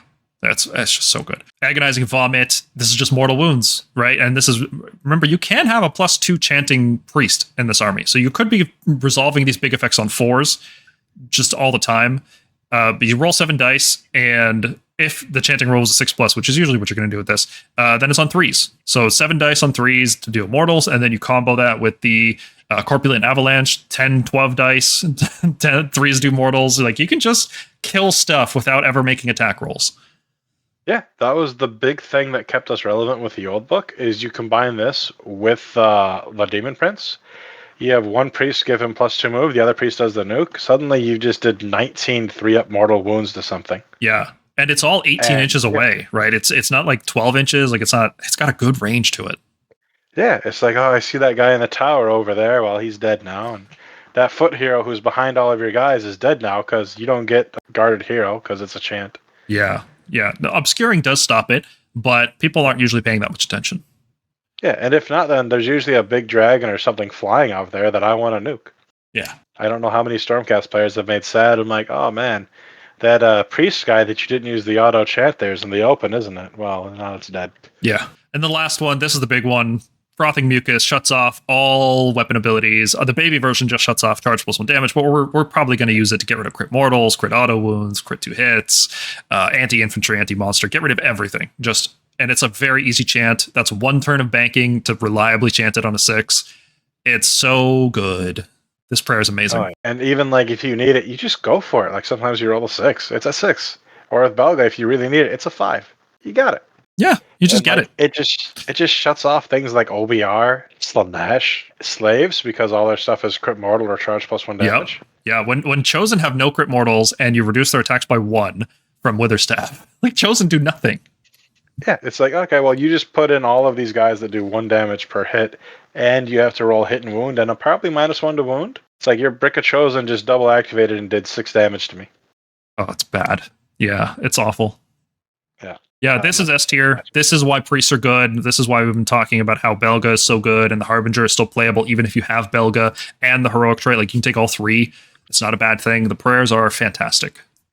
Oh yeah, and +2 move, retreat and charge on something with Avalanche. It feels so dirty to do it to somebody. Yeah. Well, let's talk sample lists. You sent me a bunch. I picked the 4 that I like the most that we can get some good discussion about. This first one here features Rotigus, Belga. Those are given. Those are going to be in every list. So then we've got the 20 Rotsword block. We've got 2 units of Sloven Knights, I'm guessing just for more coverage, so you can set up, Pestigors have a Sloven Knight, and then Rotswords have a Sloven Knight. Yep. I'm assuming the enhancements here are going to be the Febrile Frenzy, because you've got 2 bricks here, but what are you thinking for Artifact? Febrile Frenzy, and then Witherstaff. Witherstaff, okay, and Witherstaff's going on... Plagues. He's the only thing you can take advancements in this list. Okay, all right, so... Yeah, this is a double brick setup, and then you've got Sloven Knights for us. So you're basically just splitting your army in half, with Rotigus and Belga kind of sitting in the middle, supporting which side needs it as needed. Yeah. So why do you like Rotswords and Pestigors together in particular? Why not go Plaguebearers here? This was one of the early lists that I tested Rotswords in, and this was the list that convinced me I don't need to test them anymore. Because a big brick of Rotswords with a Sloven Knight supporting them, and then the Lord of Plague supporting them, there's not a lot that wants to go into that, and they just kind of do their thing. And then the Shamans became the offensive, the Pestigors became the offensive half of that charged in with their Sloven Knight and did stuff. The double Sloven Knight was good. It is redundancy in its best form. And basically, you just bring down 2 big bricks of 20 that are fairly hard to deal with. Horty gives the trees to support both sides. And you're just here to roll dice and have a quick game. This is not one of those ones you're slogging out till turn 5. It's one of those lists where the game's over on 3. Something happened. Yeah, and so I also like Horty with the Nurglings, because the Nurglings revive at trees. Yeah. You use Horty to teleport a tree over, and then the Nurglings respawn and steal an objective. And it's obnoxious. Right. What are you thinking for manifestation, lore, and tactics for this list? For this one, Twilight Sorceries. Okay, and I'm assuming you're casting Geminids inside your unit so that when enemies charge in, they don't get commands. Yep, or right in front of it. It stops power through. It usually will be for the Pestigors, because the Rotswords have that ability built in on a 3-up. I like that. But that's what you're doing. You're using that, or like if your opponent has a good shooting thing, you will drop the Prismatic Palisade right in front of Belga so they can't shoot her. And then what do you think of for tactics? Almost all of these lists are Master of the Paths and Restless Energy. This list can do... Technically, it could do scouting if you really wanted to, but I don't do scouting. But you could also take Intercept. You have a little bit less mobility, especially only with the 1 priest. But no, I would definitely go Master and Restless for nearly all of my lists. It's what I take almost every time in Nurgle. Yeah, me too. Especially with Nurglings being able to score it out of Revival. Yeah, and if you're a little bit less confident, you can take Wrathful. Wrathful is like, I've been doubled insurance, but I don't like it, because if you're at a higher level of play, your opponent knows about it. They'll going to do what they can to not make you the underdog. Yeah, and that's 10 VPs they're stealing from you. It's so brutal. Yeah. I don't like Intercept for that reason, too. Yeah, because Intercept says that I'm committing to not double turning you. Yeah, at high level play, that's basically it. Like, people will just play around it. They'll put themselves in positions where it's like, oh, you took the double? Okay, I win. Right? Like, yeah, and the main thing with Nurgle is, like, for most of these battle tactic cards, except for Restless, you can get the 3rd one fairly reliably. You're not really getting the 3rd one a lot. Master, we can do with things like Cankerborn and the Nurglings respawning. We can set up for it better, but like, we're looking to get the first 2, and we're looking to deny you primary. Yeah, no, it's a strong looking list. I think it's gonna be what a lot of people are using, right? Just like, people like hammers. It's very easy to understand how hammer units work, how to apply them, where to put them, and then you have strike last hammers. Cool, even better, right? So I think it's going to be a very common style for Nurgle. No, this is your straightforward walk up and Timmy list. This is your, I'm not here to think, I'm not here to plan, I'm here to go forward and damage check you. And if you fail the damage check, I'm going to piece you apart. Yeah. And Rotigus... And I have a strike last, which means the damage check might not even happen. Yep. And Rotigus is there to ensure that people can't grind you out. Yep. This is one of the few lists where you could possibly go to other Rotigus, but this one, it's quite good. Right on. Okay. Taking a look at the second sample list. This one has Rotswords, Lord of Plagues... Looking at the second sample list, this is the Morbidex Twiceborn list. So this has still got Rotigus. He's bringing the Cankerborn in. Then you've got Morbidex with Nurglings. Now, was this 2 units of reinforced Nurglings, or how does this broken up? This was 2 units of reinforced Nurglings. This was actually the first draft of the list I'm using in a tournament right now. Ooh, okay. And I'm 1-1 with it. I got wrecked off by Rat Ogres, And then the other one, I pieced apart OBR. I lost like 2 units through the whole match. It was wonderful. Yeah, you've got the Sloppity Cankerborn combo in here, so you're going to be teleporting to stuff and stealing objectives and doing sneaky damage. And then you've got sneaky Nurglings. So where's this one falling short compared to the other one? You're trading out the the Rotsword package for this like movement trick package, right? You've got the teleports, you've got the Nurglings. Do you like this? Because it's fairly similar to the other one otherwise. This was a list I made to limit test Morbidex and see how it does. And there's nothing like your opponent dedicating into 6 Nurglings, killing them, and then they're back. That same turn. Yeah, it's so silly. Yeah. It's very good. It's very strong. It's been serving me well. I've only lost 2 test games with the new version of this list. The new version of this list basically just unreinforces 1 Nurgling, and it takes out the Creed, and it puts in 2 Pox-Wretches. Those are the only changes I made. Pox-Wretches are good, to the current version. Yeah, because the Pox-Wretch utility was amazing. But no, this is definitely a list you can take to a 1-dayer and go. I don't know about a GT, but a 1-dayer, 100% you can 3-0 with this. It'll trick enough people, yeah. But I think the top tables at a GT will know how to play around the tricks. Yeah. The main thing is using the Nurglings correctly. And if you're against something with alpha shooting that can get off Morbidex, you're kind of in trouble. But still, the Nurglings get value on their own. That's 400 points for essentially 24 Nurglings. Yep. And it's good. I think I would love to face this at a GT. I would love it because, yeah, I just shoot Morbidex and what's left that can threaten me? Pestigors? That's it. Yeah. Oh, and the Cankerborn. Yeah, Cankerborn too. Yeah. But it's like there's not a lot left after that, after Morbidex is gone. No, the main idea of it is to kind of body up, protect, and keep everything distracted enough for the Cankerborn and Pestigors to go do their thing, which works. It's done quite well in most of my games. Yeah. This one also uses Kronspine, actually, for my testing. Oh, interesting. Okay, so yeah, that adds like a third body. That's good. Yeah, a good third threat, something. If your opponent's spamming a lot of endless spells, gives you that 3d6 charge threat. Mm-hmm. And it's also just another thing that takes up more space on the board and lets you not get to my sensitive stuff. Yeah, and it can't be banished. That's the best feature of the Kronspine, is that it doesn't die in the hero phase to a banish. And I'm casting it on a 6, because why not? Yep. Okay. Next list, we've got this. This is more the kind of list I would lean into with the Pox-Wretch screens, right? So you've got Rotigus Cankerborn, you've got the 20 Plaguebearers. I notice you don't have a Poxbringer here, but that's okay. We said that there's scenarios where you don't use the Poxbringer just because you have Plaguebearers, right? You've got Gelgus here to give you additional utility with the Cankerborn, more teleports, Sloppity Bilepiper to teleport the Cankerborn around with +2 charge. Then you've got the triple units of Pox-Wretches. So what's actually doing damage in this list? It's the Cankerborn. It depends on what enhancements you took, but maybe the Plaguebearers if you took Frenzy here. Then you've got the Pox-Wretches spreading disease. So this is like a control style. This is not your typical hammer and anvil style. No, this isn't the I'm going to run in and do damage. This is I'm going to make things difficult for you. And the main draw of this list was to put disease everywhere. I've got triple Pox-Wretches. It's in Taliban. It's using Gutrot with the Rotmire Creed in case you deploy correctly and you give me something that I can shoot in the end. Horty is there to do the teleport trick with the Cankerborn. So the Cankerborn mark the tree, and then Horty puts the tree where I want it for next turn. And because you have the 2 trees, you'll be able to keep all 10 Pox-Wretches in the 5-up board. Yeah. So this is more of a tech style list. Your main thing is like you're withering them down with disease, and then Gelgus and Cankerborn go hit where things are soft. Yeah, very different style than the other lists we've seen so far. Yeah, that's what I like about Nurgle 2 right now is we have so many different ways we can actually play the game. It's interesting though because it's using a lot of the same units and it's achieving such a different play style. Yeah, I'm finishing my core video. The way I build Nurgle is with cores, and then like you have this thing that wants to do this thing, and what complements it. That will probably be out later this week actually, and it goes through all the different ways you can do and the methods you can play Nurgle. And I'll have example list in that video and stuff too. But I'm not here to plug my channel. I'm here. No, you are here to plug your channel. What are you talking about? That's absolutely why you're here. Tell everyone to go to your channel, man. That's why you're doing it. Come watch A Skaven Plays. I do a battle report every week, and it's pretty much just Nurgle.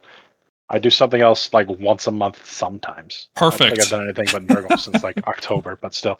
Last sample list. This one I really like because I just love the Glutkin Sloven Knight combo so much. I think that would just be a staple for me. Everything else would be built around that, because how do melee armies deal with this? I love putting opponents in soft checks like you're playing chess, you know? And it's like, well, if you can't figure this out, the game's over. So I hope you can figure it out. And that's what Glutkin Sloven Knights do. And then you've also got the Plaguebearers in there with 2 screens of Pox-Wretches, Belga. Like you've cut down the support package quite a bit.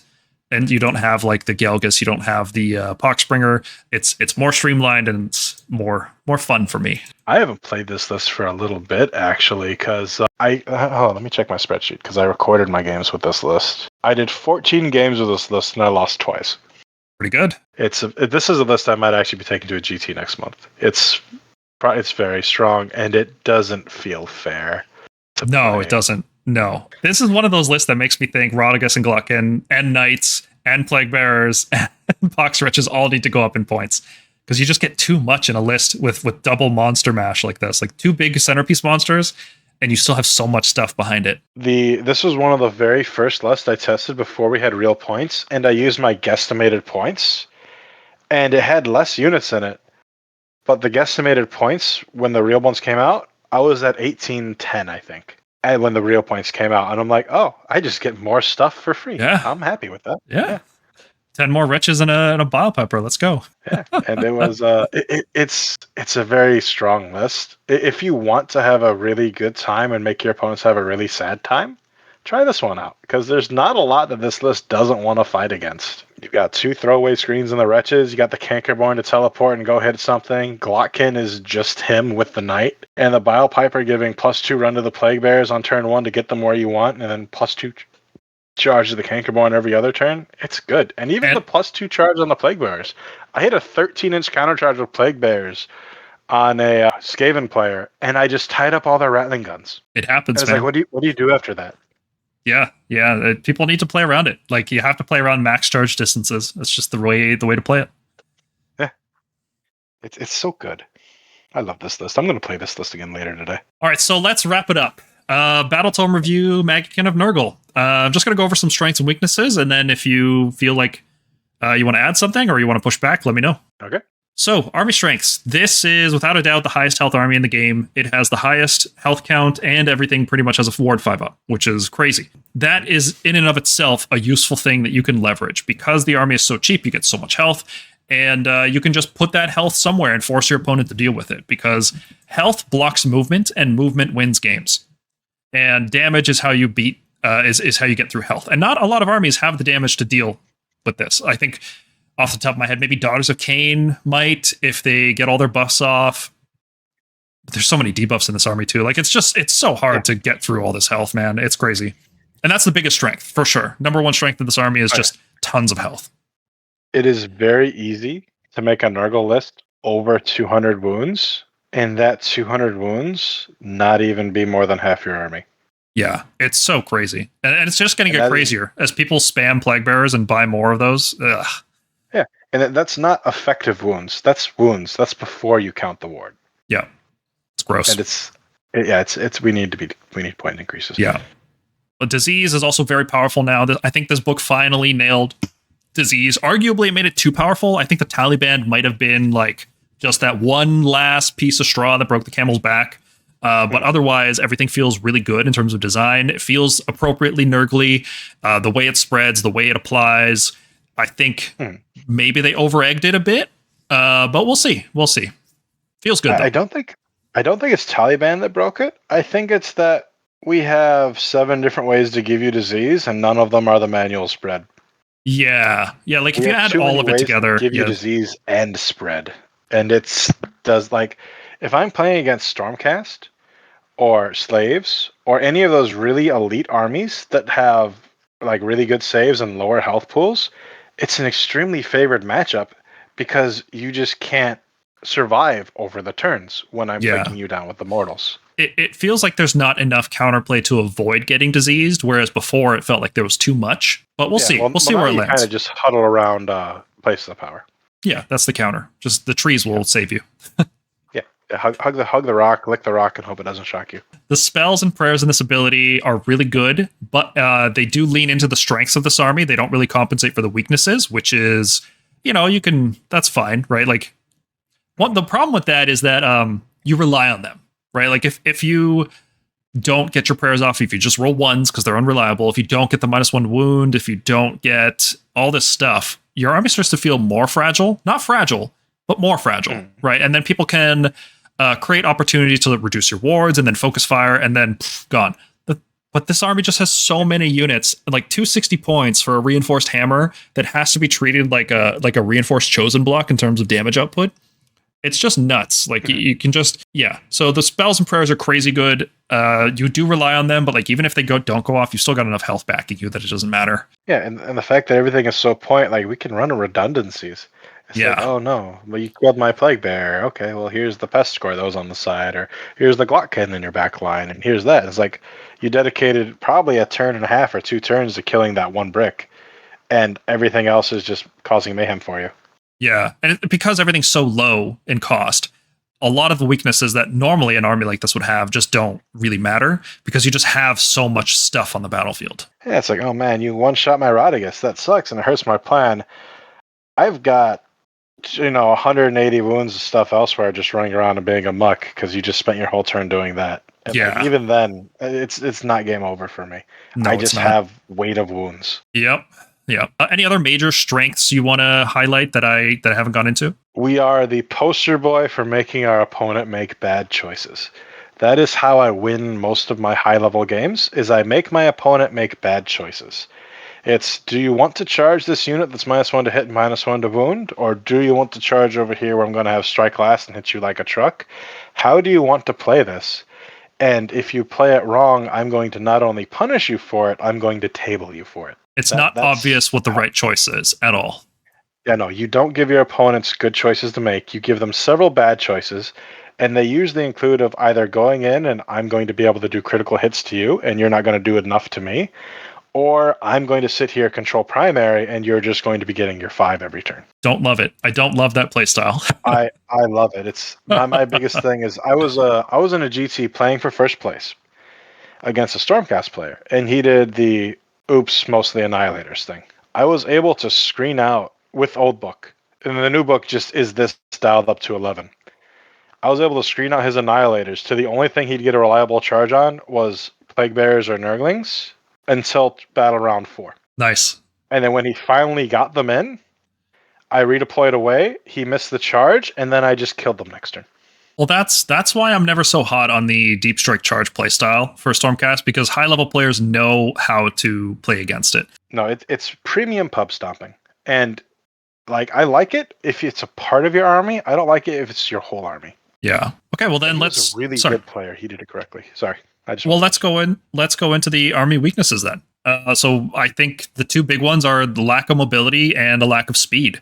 So lack of mobility, that's referring to things like reserves, teleports, being able to just pick up a unit and put it somewhere else, or being able to freely move. Just flying kind of does contribute to mobility as well. Like how much can you get across the board? Like how much is that in your control, right? And that's mobility for me.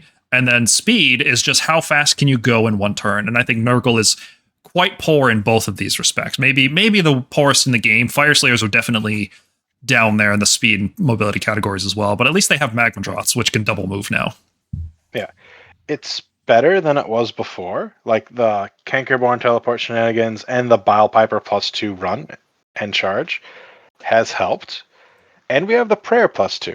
So like we can make something fast if we want to. I can make a Glockkin 8-inch move with +2 to charge. But like it's not the whole army, it's certain pieces. And like early game, we're fine. We're getting up the board. We're getting where we need to. It's those like turn 4 and 5 plays where I need to be over here for an objective and I'm not in range of these buffs. Yeah. That's when we really falter and fall. Like the biggest way to beat Nurgle is if you cannot fight them. Just run circles around them, like OBR with Catacross. Yeah, like I was playing against Rania, one of the Swedish players, and she countercast that stupid barricade on my Glockkin every turn. So the Glockkin ran in, flipped a Terrorgeist off the table before I even finished attacking, and then got to do nothing but fight a barricade the rest of the game because that happened every single turn. I was beyond sad. Yeah, movement blocking is really good against big bases like the Glockkin. Yeah, that's the weakness. Give us move to shenanigans. One of my main friends that I play against plays Slanesh, and he figured out that crippling famishment my Plaguebearers is a really smart thing to do, and It's been really, really annoying. Yeah, the movement is, you really feel it, right? It's you can get to your initial setup, like, because this is the army that gets charged, so you can get to the position where you want to get charged, but it's getting out of that position later that's the problem. Yeah, no, we have a good setup, but the flexibility is low after that. Yeah. Because that's why the most important thing is movement and positioning with this army, because of how little we have. Like, if you have 6-inch move, you need to use every inch of that 6-inch move. You have to redeploy in the enemy turn. You have to countercharge. You need extra movement anywhere you can. You have to pile in properly, right? A good pile in makes a big difference. Oh, yeah, no, because that could be 3 inches closer to the thing you need to be to next turn. And there are games where I just auto-run the Glocken, so I use them for next turn. Yep. Another downside is that it's generally a low damage army compared to other armies, unless you start getting off your unreliable attack bonuses. So there are ways to pump up your units to get +1 attack. None of them are reliable. Even the Poxbringer, although it doesn't roll a dice, it has a lot of issues with positioning. People can charge a big reinforced unit of Plaguebearers on a certain flank, and then the Poxbringer's not in combat, so he doesn't get to give them +1 attack. There's just struggles to get the buffs in place, but that's not that much of a downside because, again, you have so many bodies and diseases just racking the enemy army the whole time.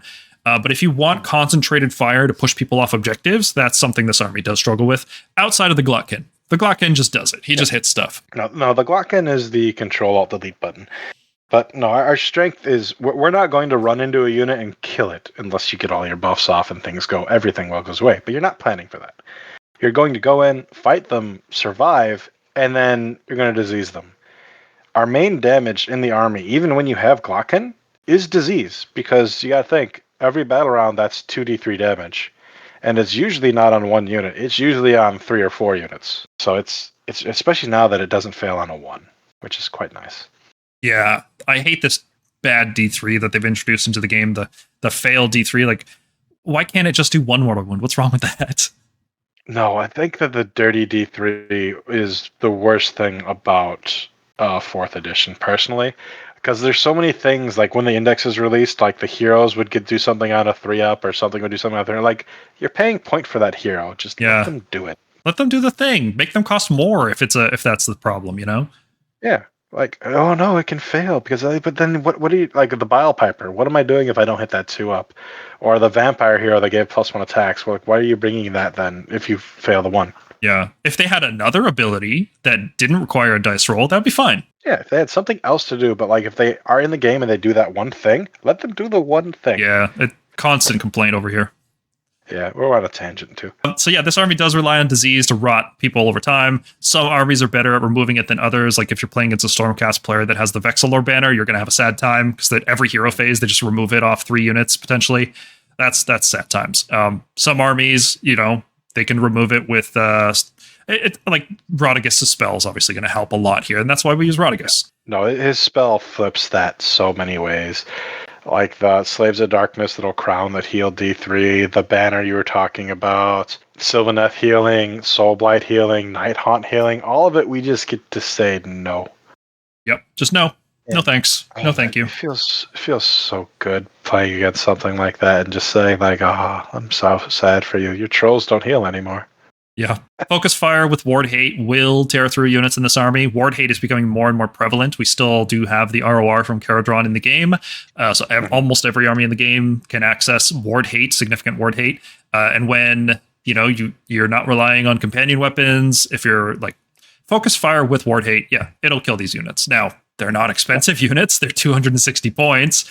And they have to dedicate a lot of fire to push through 40 wounds of it on -1 hit, -1 save, -1 wound usually. It's a lot, but it will kill those units. And there's not really anything Maggotkin can do to stop the focus fire because they're so slow. No, the things like the Night Haunt, I don't remember if it was the chemist or the book guy, the one who removes a ward. The Caradon has 2 different sources with the Thunders and the Grenade. Argath will sit there and say goodbye Glocken, unfortunately. Yeah. Ogres can turn off wards with the trait as well. Yep, the Mage Eater is -1 wards. Okay, yeah. Still, that's still very good. Yep. Yeah, no, there's a lot of the recent books, like the Feck one has no wards too. I have a lot of ward hate, and those are going to be really prevalent now, I think. Yeah. Yeah, At least till we get reined in and nerfed, which we need to be. I'm actually really happy to see ward hate in the game. For many editions, we didn't have any way to counter wards, and it feels really good that there is now some way to do it. I don't mind it as long as it's not everywhere. Like, if every single army had one piece of it, I think it'd be too much. But, like, half the armies have one piece of it at least now.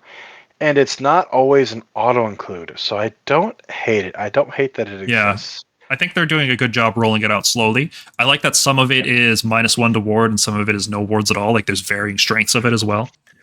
I'm so glad that the grenade is not once per turn now, because that was a real dark couple months for me. Yep. I hated that so much. Rotbringers have to be near the Feculent Gnarlmaw to get a ward 5 up. Now, this is not that hard of a condition, but it is still a downside, because that means you're more or less staying near your trees. Like, all of your units are on a leash, with your tree being the Houndmaster, and that is just restricting your positioning more so than anything else. You can't ever go too far up, otherwise you start to lose your wards on these units. Now, of course, you can build a list that just doesn't care about that, right? Like, the only one you really need is for the Glutkin, and then the rest of your units could be like Plaguebearers, Cankerborn, all this stuff that doesn't need the trees. But if you're using a lot of Rotbringers, that is a downside of those units. No, but one thing that I think a lot of people didn't realize is don't deploy your tree in the setup phase. If you deploy your tree, and let's say it's not a half map, say you have a limited deployment zone, you're taking up room in your deployment zone, your tree is further back, and if you only have one Rotbringer brick or one Glotkin, you're telegraphing to your opponent where it goes. So you don't drop your tree, and then in your first hero phase, you drop your tree within 12 of that objective you controlled in your starting zone. It's farther up the board, it's where you want, and you're not telegraphing your position. Yeah, it's a good tip. Yeah, and since the tree moves 3 inches in your turn and your opponent's turn, it's really not hard to keep the ward in for 1 or 2 units, usually just 1. If you have more than that, bring Horty, and then your problem is solved. Okay, I think we can wrap up the video. Sweet. Yeah, Raymond, thank you very much for coming on, man. Your expertise in Nurgle was very useful. I had a very different idea of what this book was all about before I talked to you about it. I'm really glad to have you on here and to share your expertise on it. Yeah, thank you kindly. It was a good time, and I always love talking about Nurgle. Like, I get so many messages a day, and I respond to nearly every one of them. If I didn't respond to you, I'm sorry. Ping me again. It got lost. But no, I'm always here to talk Nurgle. It's fun. It's a fun army. I love it. Okay, so where can people find you on the internet? You can shoot me a message straight on Discord. It's just Raybear on Discord. I have a YouTube channel, A Skaven Plays. I upload weekly battle reports there, almost all Nurgle. For all of February, it's going to be 2 battles a week. And I also do tier list. I do list building. I'm going to be releasing my core list, which gives you different core build-arounds for Nurgle. And I go over different tech there with Nurgle too, and it's a lot. I do a lot over there sometimes. I need to do more sometimes. And you're focused typically more on the competitive side of things, not so much on the casual side. Both. Mostly competitive, but if you are looking for casual fun lists, like there's like in that tier list, there's 2 units I'd say probably don't bring. You can make almost anything viable in our army.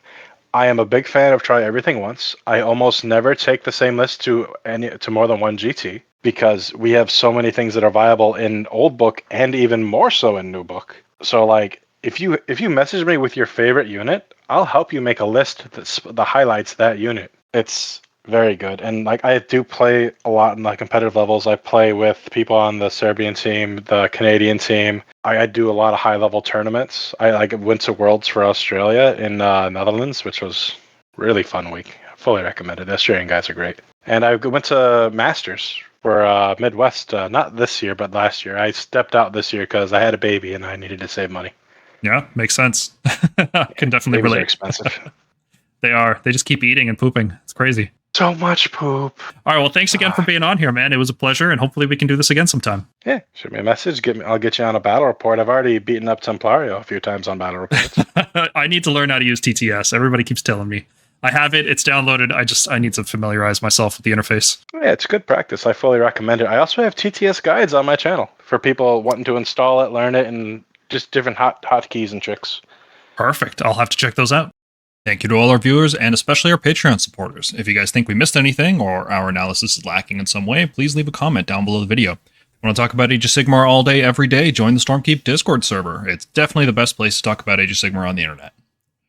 And consider supporting the gang by becoming a member on YouTube or joining us on patreon.com/thestormkeep. For $5 a month, you get early access to our videos and all the slides that we use in our videos. Guaranteed the best buyer's remorse on the internet. Thank you everybody for watching, and we'll see you in the next one.